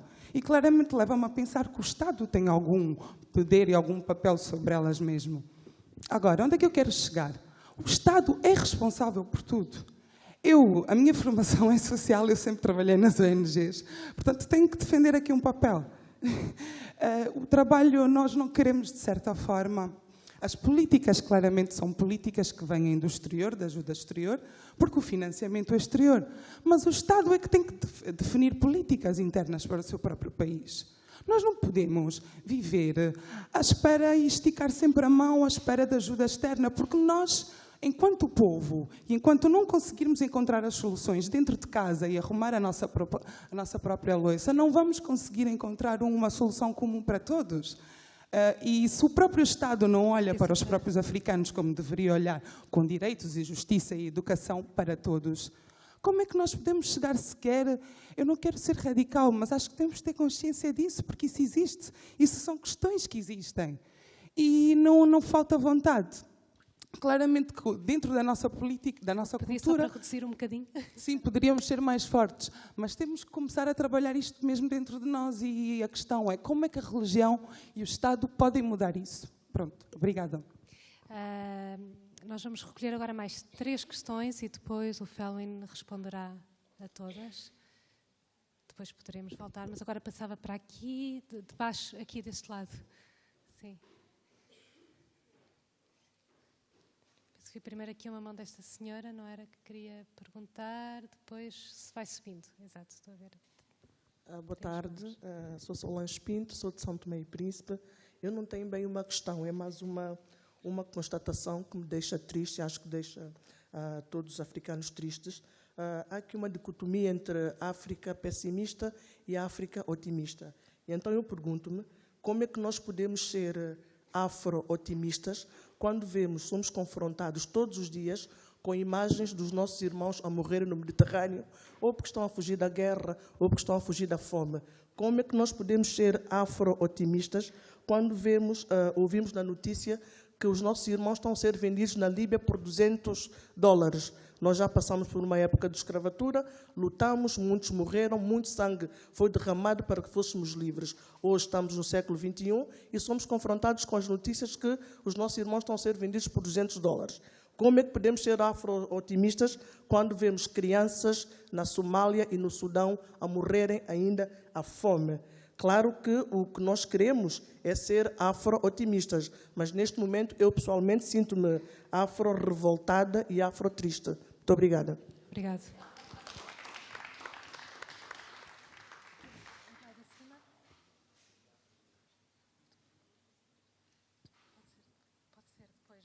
Acho que ainda vamos ter tempo depois para uma outra ronda, se calhar recolhe essa e depois a seguir em cima. Olá, muito boa tarde. Meu nome é Ulício e tenho uma pergunta para o Felwine. E fazendo ligação com a questão que o irmão da Bolívia levantou sobre o diálogo entre o continente africano e o continente americano, nomeadamente o continente americano na parte sul. No seu livro Pedagogia da Tolerância, o Paulo Freire fez uma crítica ao Amílcar Cabral, em que ele diz que talvez seja a única crítica que ele aponta ao Amílcar Cabral. E ele disse que critica o facto do Amílcar Cabral ter dito num contexto específico que a língua portuguesa foi a maior herança que os portugueses deixaram ao povo da Guiné-Bissau naquele contexto. Portanto, o Cabral critica isso, frisando só aqui que o Cabral era um pedagogo aliado do PAIGC, portanto, tinha um trabalho de relação e foi lá dar esse seu contributo também, nomeadamente na área da alfabetização. E ele aponta essa crítica e ele refere que ele critica isso porque pensa que naquele momento, quando o Cabral apanha a questão da língua e o tem como um mero instrumento, está exatamente a ignorar todas as outras características que a língua traz, mas ele também sublinha a necessidade de ver esse comentário de Cabral num contexto em que a língua pode ser um instrumento de ligação étnica. Portanto, na questão de superar a questão da modernidade, superar isso que é tido como novo que chega, ou como novo que agora a gente tem e a gente apropria que já é nosso. E tendo em conta que esse que agora é nosso foi outrora de outros, como é que a gente estabelece essa relação? Para mim, Cabral tinha essa questão muito muito escura na sua cabeça. O Cabral tinha essa questão para ele, não havia muita contradição nisso. Para o Paulo Freire, que é um autor que me inspira bastante também, ele levanta essa questão. Portanto, ficou também a questão para mim, porque são dois autores que me inspiram bastante. Obrigada. Peço só para passar o microfone ali atrás. Boa tarde, meu nome é Jonas Valente, eu sou brasileiro e estou muito feliz de estar aqui aprendendo bastante, até porque a África faz parte do DNA do nosso país. Eu queria perguntar para o Felwine como é que ele vê o papel da tecnologia hoje, porque a gente está discutindo desigualdades e quando a gente se entende enquanto sul global, essas desigualdades são grandes e a gente vê no processo tecnológico, com as novas tecnologias, com a internet, são esferas que potencializam essas desigualdades porque são cada vez mais controladas por poucos países e por poucos conglomerados. Então, como é que você percebe isso, não só na África, na América Latina ou na própria Ásia, mas especificamente nesse olhar de uma utopia africana, qual que é o papel da tecnologia e como que essa ressignificação que você propôs dos conceitos, das práticas, pode também atingir a esfera da tecnologia? Obrigada. Bon, je crois qu'on peut maintenant faire une réponse. Je sais qu'il y a au moins 3 autres questions, mais on peut les garder pour après. Et les questions étaient dirigées à toi, mais je crois que si vous avez envie après aussi de réfléchir et de partager aussi. J'aimerais juste répondre, essayer de réagir. Oui. Et après, je voulais juste réagir par rapport à ma sœur angolaise sur la question de la religion et les politiques. Je parlerai du cas de mon pays. Je trouve que la religion telle qu'elle est présentée actuellement en Afrique, ça sert vraiment pour abrutir la population, à les distraire un peu, à ne pas plus se pencher sur les réalités politiques. Donc voilà, on cherche le mal ailleurs. Voilà. Vous les pasteurs, votre rôle c'est voilà, vous allez juste nous aider à détourner un peu l'attention de la population. Je suis pauvre, je suis au chômage, je dois chercher un petit sorcier qui bloque les finances dans ma famille. Donc, alors qu'on le sait très bien pour les personnes qui sont je suis religieuse aussi, donc plutôt je pratique la religion.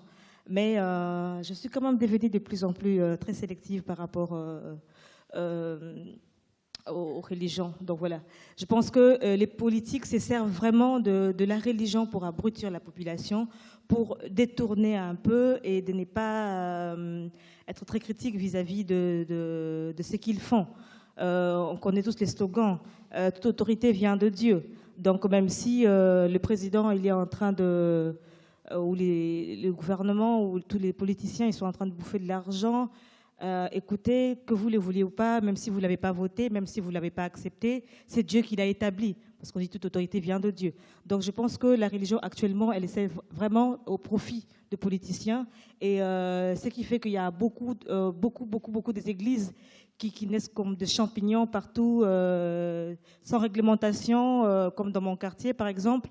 Il y a des églises et des bars, il n'y a pas seulement des églises, hein, donc il y a aussi même des bars où les sociétés brassicoles sont soutenues par le gouvernement pour saouler et bien pourrir le cerveau de la population. Comme ça, l'attention est un peu détournée, où on vend même la bière à moins cher comme pas possible, tout ça pour abrutir et pourrir le cerveau. Et donc je crois que, je confirme, moi, ça n'engage que moi, je crois que la religion actuellement, ça sert au profit de politiciens. Donc voilà. Merci. Peut-être Felwine.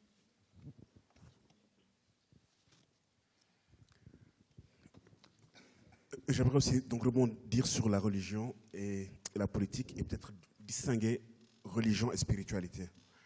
Distinguer faits religieux, voilà, religion codifiée et la pratique spirituelle elle-même, quoi.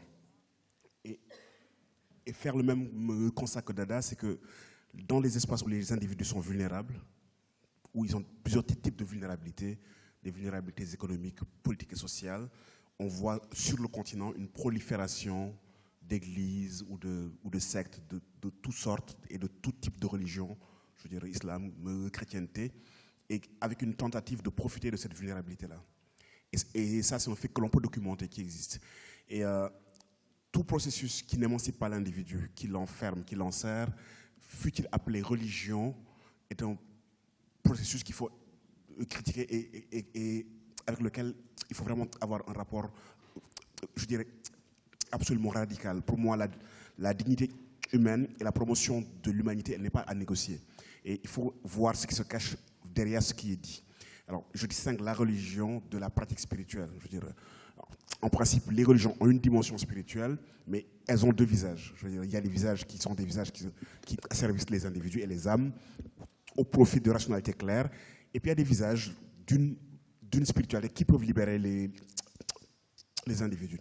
Peut-être que je prolongerai cette réflexion en disant que dans des espaces où il y a eu un trauma, guerre, violence, souvent le fait religieux fonctionne comme une instance de la cure psychanalytique. C'est-à-dire que les individus y vont pour se soigner, pour se guérir, pour reconstruire des infrastructures psychiques, pour retrouver de l'espoir, pour retrouver donc une force intérieure, pour faire face au réel. Et ça, ce sont aussi des faits que l'on constate. Dans les espaces où il y a eu des traumas, dans les réponses que les individus apportent, il y a aussi un retour vers le religieux, mais le religieux comme instance de la cure. Donc je pense qu'il y a plusieurs niveaux d'analyse que l'on peut articuler. Sur la diversité, je suis d'accord avec vous, le continent est très divers et il est très multiple. Et du nord au sud, il y a des cultures, des historicités, des géographies. Mais cette diversité ne l'empêche pas d'être dans ce que j'appelle un même régime d'historicité. C'est-à-dire que le continent est soumis au même défi. Ces 5 derniers siècles, il a été sous domination. Et son principal projet est de s'émanciper de ces dominations-là et de retrouver sa lumière propre et sa puissance propre. Donc, l'unité ne veut pas dire homogénéité. On peut avoir une unité de projet, on peut avoir des combats que l'on mène ensemble. On peut avoir un projet d'émanciper le continent, d'en faire sa puissance propre, de faire en sorte qu'il retrouve son autonomie, tout en acceptant qu'il y ait de la pluralité, que l'on soit dans ce que Edgar Morin appelle de l'unitas multiplex, du multiple dans de l'un dans du multiple. Et le projet unitaire n'est pas un projet d'homogénéité et d'indifférenciation. Je veux dire, on ne peut pas différencier. Et je pense qu'aussi, il y a des espaces de convergence socioculturelle. Il y a l'Ouest africain qui est un espace de convergence. Quand je vais au Mali, au Burkina, je me sens chez moi, puisqu'il y a eu des empires qui ont été là durant de longs siècles, l'empire du Ghana et du Mali, et que les peuples ont circulé, les peuples ont échangé, se sont brassés. Donc on peut trouver aussi des sous-régions culturelles où il y a de la circulation. Quand je lis des romans de Mia Couto, je me sens aussi chez moi. Il y a un certain nombre d'éléments que je retrouve qui sont des éléments de ma culture. Donc je n'opposerai pas les deux. Je n'opposerai pas la diversité et le projet, donc d'avoir des projets d'émancipation qui sont des projets unitaires. Alors, pour la dame qui vient de Sao Tomé et Principe, je comprends très bien ce que vous dites. C'est-à-dire que lorsque l'on observe une certaine actualité, les drames de l'émigration clandestine, les drames dans l'espace saharo-libyen, on peut être amené à ne pas être optimiste. Mais ce que j'ai envie de dire, c'est que si on observe le continent sur le long terme, et qu'on observe toutes les dynamiques sur le long terme, vous voyez le nombre de guerres, le nombre de régimes qui viennent au pouvoir par la force sur ces 50 dernières années, vous constatez qu'il y a un grand progrès. Les crises veulent dire que le continent est en travail. C'est ça le problème. Comment est-ce qu'on lit la crise? Effectivement, l'immigration clandestine, c'est une crise. Et oui, effectivement, ces jeunes-là, s'ils estiment que la seule option qui leur reste, c'est d'aller investir leur énergie vitale, leur force, leur volonté dans une aventure risquée et hypothétique, ça veut dire qu'ils ont le sentiment que dans leurs espaces, il n'y a plus rien à faire. Et c'est là où nos discours sur le continent sont importants. Si nous avons une vision absolument dépréciée du continent et que nous convaincons notre jeunesse qu'elle ne pourrait rien faire sur place, elle ira justement se jeter dans le désert du Sahara, à Ceuta et à Melilla. Mais nous sommes aussi responsables des discours que nous produisons sur nous-mêmes. C'est-à-dire que la réalité, elle a beau être difficile, si nous en avons une lecture ou une peinture absolument extrêmement pessimiste, ne soyons pas étonnés que notre jeunesse ne croit plus dans les potentialités du continent.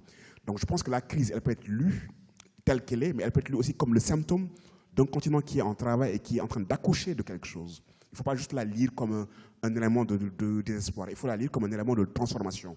Effectivement, ce qui se passe en Libye est absolument innommable et absolument désastreux. Mais je pense qu'il faut réinscrire ces crises-là dans un temps long et dans un contexte global et les lire comme les symptômes d'un travail. Et qu'est-ce que le continent va accoucher? Ça, je ne le sais pas. C'est pour ça que je pense qu'il est important d'enrichir les dynamiques que l'on pense être les bonnes dynamiques. Mais nous sommes en travail. Et dans le travail, il y a des crises. Mais les crises ne veulent pas dire que nous ne sommes pas en train de produire quelque chose de neuf et d'inédit. Et le temps long donne une appréciation relative. Et ça aussi, c'est le dictat de la presse et de l'image et de l'audiovisuel. C'est-à-dire que vous allez être sous le joug et bombardé d'images de crises, de problèmes, alors que dans plein d'espaces, il se passe des choses fondamentales, importantes et solides que l'on ne voit pas, puisqu'elles s'inscrivent dans le cours normal des choses. Donc je pense qu'il y a des raisons d'être optimiste, et je dirais même, il y a même un optimisme que j'appellerais un optimisme de nécessité. Si j'ai des défis à relever, j'ai besoin de mobiliser mes énergies. Si je perds confiance dans mes capacités, j'aurai du mal à relever mes défis. Donc je pense que même pour cette raison-là, nous devons être optimistes. Alors,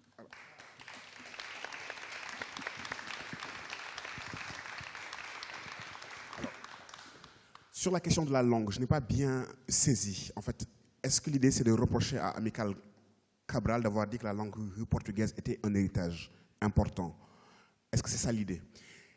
Alors, si c'est ça l'idée, il y a eu ces débats-là dans l'espace francophone. Il y a un auteur algérien du nom de Kateb Yassine. Lorsqu'on critiquait le français, il disait « Le français, c'est un butin de guerre. Vous allez à la guerre, vous la gagnez ou vous la perdez, mais l'ennemi a des armes qui sont intéressantes, ben vous les emmenez avec vous, quoi. » Et il estimait que le français, c'était une arme qu'on devait emmener, quoi. Que c'est un butin de guerre. Et que même si voilà, la guerre, on l'a perdue, si l'ennemi a une arme qui est belle, ben je l'emmène. Et justement, et Césaire dit, ben, toutes les armes-là, on les transforme en des armes miraculeuses. Une langue qui a un potentiel important, même si elle nous a été imposée par le fait colonial, ben on se réapproprie et on en fait un usage à notre propre bénéfice. Ben aujourd'hui, on parle de cette langue-là, on partage à travers cette langue-là. Je pense que il n'y a pas de problème à avoir avec les langues antérieurement coloniales. Moi, je suis né en 1972, je n'ai pas été colonisé, je n'ai pas vécu le temps colonial. On m'a transmis la mémoire du fait colonial. Donc mon rapport à cette langue est un rapport apaisé. Les personnes qui me l'ont transmise, ce sont des personnes qui m'aiment. Et cette langue ne m'a pas été transmise dans la violence. C'est mon rapport individuel avec cette langue. Bien que je connaisse son histoire, c'est une langue parmi les autres. C'est une langue dont je vois qu'il y a 200 millions de locuteurs. Les 60 millions sont des Français, le reste, ce sont des Africains. Donc c'est devenu notre langue. Et dans quelques années, il y aura 700 millions de francophones. C'est grâce à nous, les Africains. Donc c'est à nous de redevenir le centre. C'est à nous de considérer que c'est devenu notre affaire.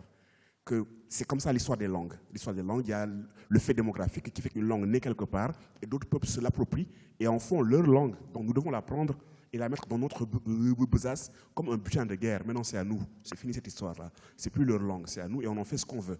Et il n'y a pas de complexe à avoir. Et je pense qu'il faut envisager la chose comme ça.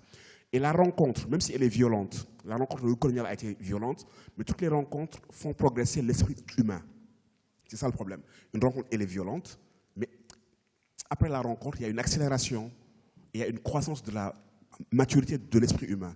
Quand moi j'arrive dans le temps après la rencontre, je garde la mémoire de la violence de la rencontre, je ne l'oublie pas, mais je peux aussi profiter de l'accélération de la maturité de l'esprit humain que la rencontre a créé. Donc je prends aussi les bénéfices de la rencontre.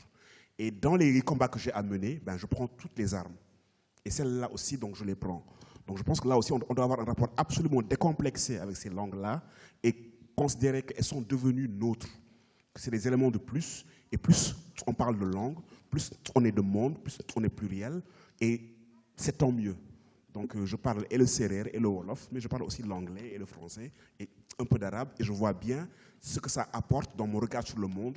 Ça m'amène un regard en relief sur la condition humaine. Et c'est un regard beaucoup plus riche que si j'étais l'homme d'une seule langue, d'un seul livre et d'une seule forme de sensibilité. Donc je pense que nous avons donc l'opportunité d'en faire une richesse et ce n'est pas juste une idée théorique. Alors, sur le rôle d'éthique, l'éthique permet de faire des sauts et de franchir des étapes. Actuellement, sur le continent africain, il y a 60% des Africains qui ont un téléphone portable. Au Kenya, il y a ce qu'on appelle les innovations inversées. Ils ont mis en place des systèmes où sur le téléphone, un agriculteur peut savoir peut dire quel est son niveau de production, quel est le niveau de production qui existe sur le marché. Il y a tout un tas d'innovations qui existent. On transfère de l'argent, on a accès à des soins de santé, on a accès à de l'éducation, et ça permet de skipper des étapes. Donc je pense qu'au lieu de le considérer comme peut-être un problème, il faut le considérer comme une opportunité. Tout ne sera pas réglé par l'éthique, il faut bien sûr des infrastructures de base. Si vous n'avez pas d'électricité, ben vous ne pouvez pas charger votre téléphone. Donc il faut bien que vous ayez de l'électricité. Mais on voit que dans beaucoup d'espaces du continent, il y a énormément d'usages liés aux nouvelles technologies de l'information et de la communication qui aident à résoudre des problèmes précis, concrets, dans des endroits où les infrastructures, elles font défaut. Et le continent est en train lui-même d'exporter des innovations. Il est en train de produire des innovations à travers l'éthique et il est en train de les exporter dans d'autres espaces. Et je trouve que c'est une formidable opportunité. Merci. Bon. On a 5 minutes pour finir, mais on a aussi 3 personnes qui se sont inscrites. Si je peux demander peut-être, oui, de la capacité de synthèse aussi pour... eu vou dar a palavra às 3, nós temos 5 minutos para terminar, mas vou dar a palavra às 3 pessoas que se inscreveram. Eu só pedia para serem mesmo muito sintéticas, só vão mesmo poder recolher as perguntas das 3 pessoas que já se tinham inscrito. Que são 2 aqui, uma ali, aquele senhor que está ali, e depois ali em cima, exato.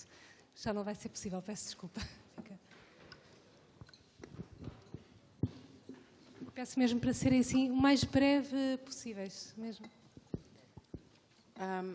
O meu nome é Yolanda Évora e eu queria perguntar ao Felwine que o Felwine se refere muito que considera que os artistas em África estão muito mais adiante nessa dinâmica de renovação do discurso sobre a África, né? E também na batalha pela representação de África. Eu queria saber se refere, em termos da criação, da produção desses...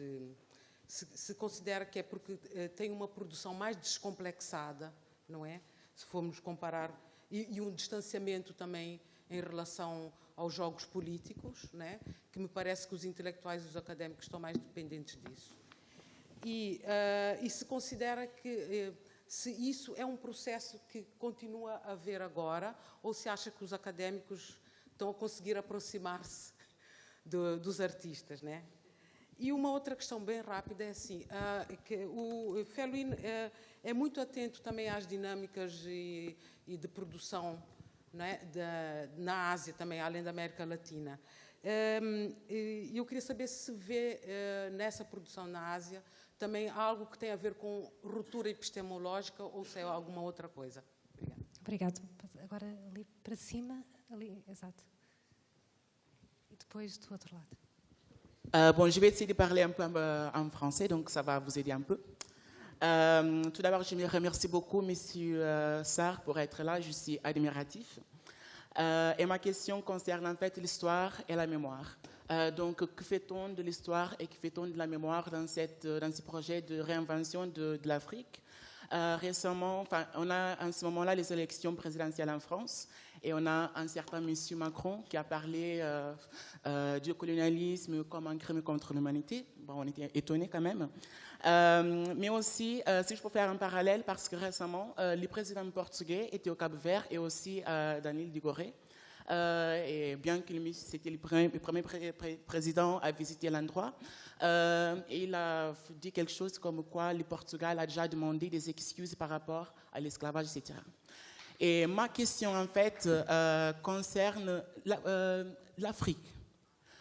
Qu'est-ce que nous, les Africains, on fait de notre mémoire et de notre histoire? Et je ne parle pas seulement de la mémoire et de l'histoire précoloniale, mais aussi la mémoire et l'histoire coloniale. Puisque ce que je vois, surtout en pensant au Cap-Vert, c'est qu'on ne parle pas de l'esclavage. On ne parle pas du colonialisme. C'est toujours aux autres. On apprend notre histoire ici, sur les visages des autres. Et quand ils vont chez nous, ben, on n'a pas ce courage-là de leur affronter, donc de leur faire face à ce qui a été fait. C'est comme si on est un peu gêné de confronter, de mettre le maître contre voilà, son propre miroir. Donc c'est qu'est-ce qu'on fait de la mémoire et comment la mémoire et l'histoire peut aider l'Africain dans cette réinvention. J'ai une autre question. J'ai profité, excusez-moi, c'est juste parce que le monsieur, donc il ne sera pas là, je pense. Ça concerne, c'est plus politique et ça concerne les nations africaines, l'Union africaine là, en question. En ce moment, on a le président donc du Rwanda, donc Kagame, qui est en train de faire la réforme de l'Union africaine. Et ma question, en fait, c'est comment l'Union africaine, qui a été si silencieuse pendant tous les drames du Méditerranée, etc., pendant tout ce qui concerne le terrorisme, etc., comment est-ce que l'Union africaine, aujourd'hui, peut être cette institution qui donne le courage aux Africains, et comment est-ce qu'on peut aussi avoir un peu d'idéologie, parce que je considère que les questions que Jean Ping parlait de renaissance africaine, et aussi les questions du panafricanisme qui est assez vétuste, mais aussi un concept un peu plus afro-américain, l'afrocentrisme. Comment est-ce qu'on peut utiliser ces questions, ces idéologies-là, ces concepts-là, pour aider dans cette rénovation de l'homme africain? Et une autre question, ça concerne la diaspora africaine. C'est juste la diaspora. Comment est-ce qu'on peut lier la diaspora africaine à l'Afrique, sachant que l'Africain, là où il va, il porte l'Afrique avec lui. Donc, comment est-ce qu'on peut lier tout ça? Merci. Voilà, merci beaucoup. Et là, la dernière. Em cima. Não, eu só posso mesmo 3, não posso abrir mais. Peço desculpa. Boa noite. Portanto, isto não é uma crítica. Não quero fazer uma crítica, que é só uma observação acerca de uma coisa que disse. Portanto, estava a falar há bocado de cultura e utilizou para falar de cultura conceitos como contabilizar, capital, valor. Portanto, utilizou conceitos económicos para falar de cultura. Não sei se isto lhe merece algum comentário. Portanto, só isto. Bom, muito rápido. Muito rápido. Sendo rápidos, não vou poder agradecer. É mesmo rápido. Exato. Olha, a minha pergunta é até que ponto podemos chamar a responsabilidade da própria União Europeia ou a Europa no contributo para o desenvolvimento da África? Ou seja, o que tem acontecido muitas das vezes é que a Europa tem o know-how e a África não. Mas criticamos ou talvez chamamos a atenção à necessidade da África desenvolver. Mas como é que é possível desenvolver sem conhecimento? E a Europa não quer partilhar este conhecimento. Obrigada. Obrigada. Vamos ter de fechar. Bom, Felwine, pour terminer. Peço desculpa pelas perguntas que ficam, mas é um debate que realmente se podia estender bastante. Yolanda, oui, effectivement, je pense que les artistes sont à l'avant-garde pour une raison simple.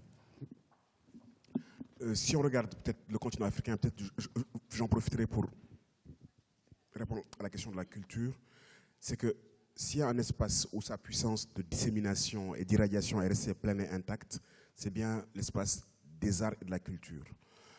Les cultures africaines ont influencé toutes les cultures du monde, et puis vous allez en Amérique latine, il y a la musique d'origine africaine qui s'est recomposée, resynthétisée, recréolisée, et ça a été une forme de ce que j'appelle une soft power, une influence douce. Ce n'est pas une influence violente, ce n'est pas venu avec une tentation hégémonique.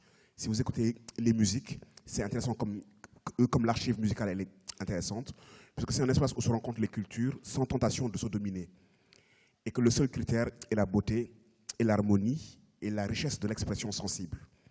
Et si on regarde toutes les archives musicales, et d'autres archives aussi, on se rend compte que les Africains ont énormément apporté au monde, y compris ceux qui étaient dans les cales des négriers.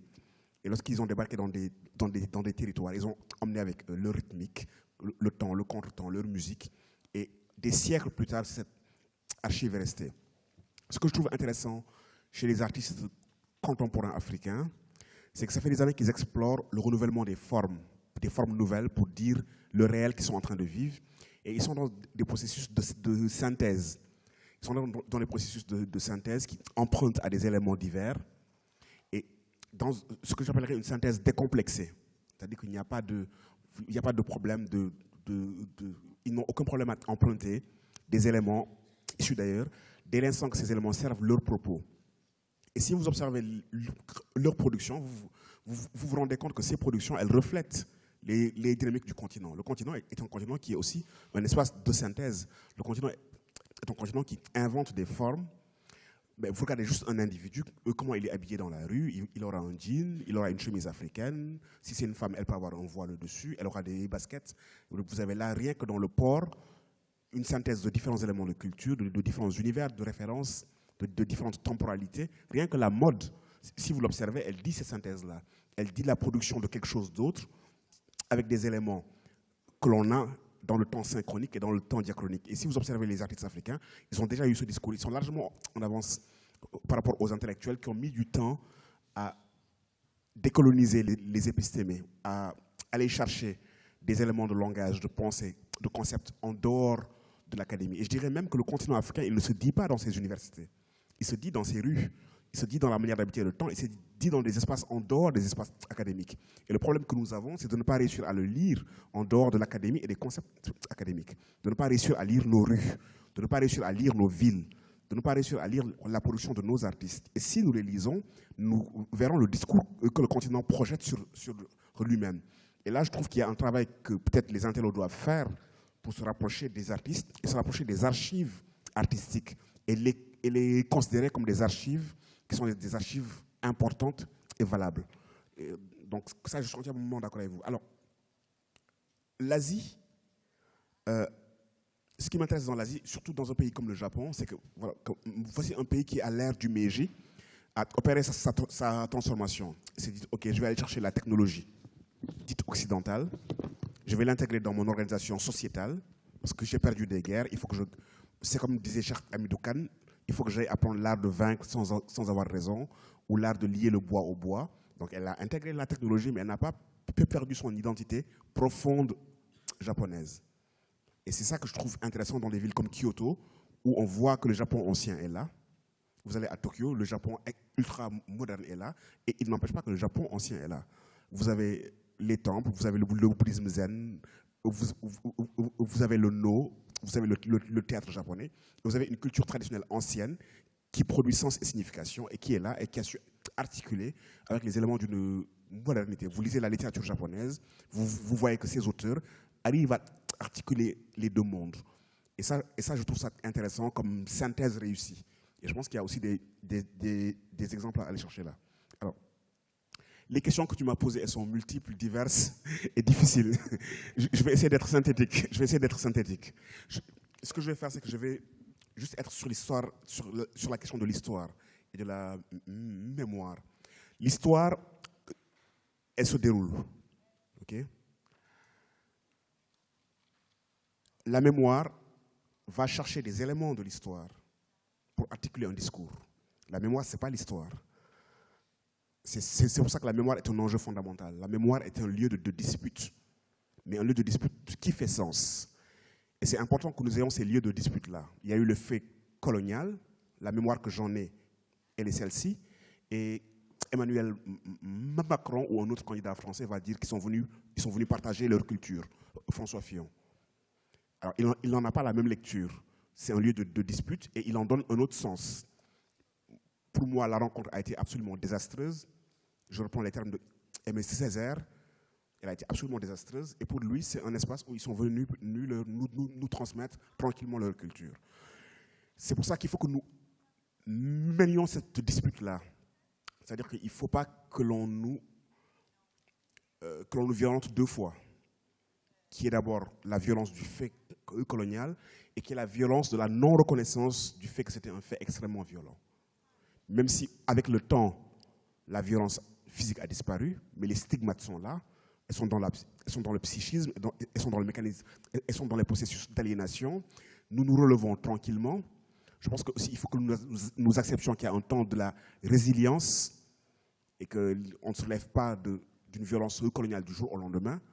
Mais le travail que nous articulons sur le fait de reconnaître ce fait comme un fait violent et destructeur, pour moi, c'est un fait absolument important et nous ne devons pas céder.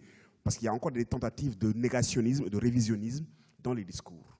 Et là, je pense que c'est nos intellectuels, nos artistes, tous les gens qui sont porteurs de discours, sans tomber dans une forme de mémoire victimaire, de souffrance, de passéiste, reconnaître la mémoire, c'est la guérir et c'est faire un pas en avant. Et si nous voulons avoir un monde en partage, il faut que nous reconnaissions tous la mémoire que nous avons en partage, que l'histoire que nous avons en partage n'a pas été toujours glorieuse, mais qu'on peut à partir de là construire un nouveau monde, mais à condition que les uns et les autres se respectent.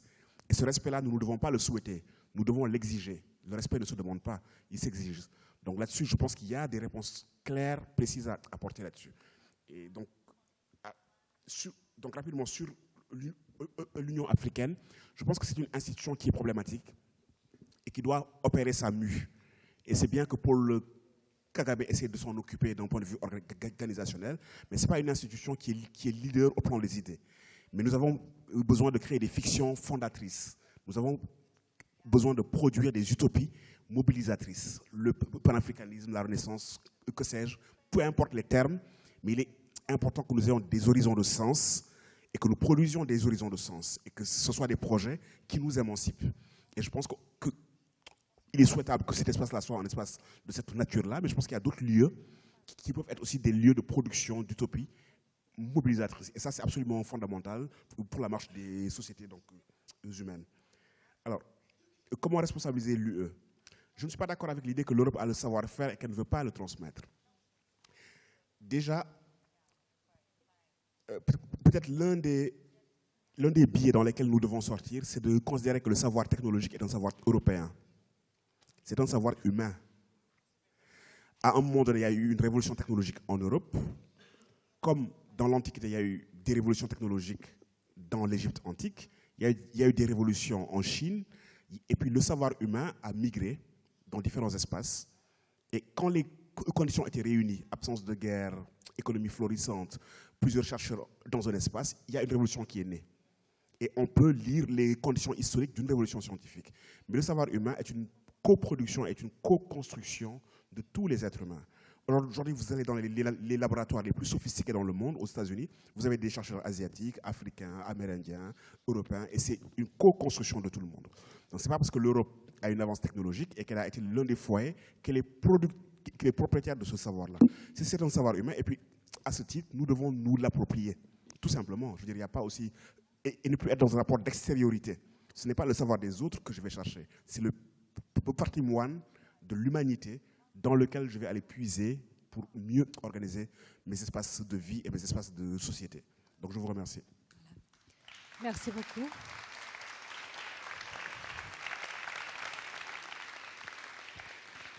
Bon. Merci beaucoup, Felwine, Hauk, Monica, Dada et Rock. Je ne sais pas si vous voulez dire quelque chose très vite, mais je termine.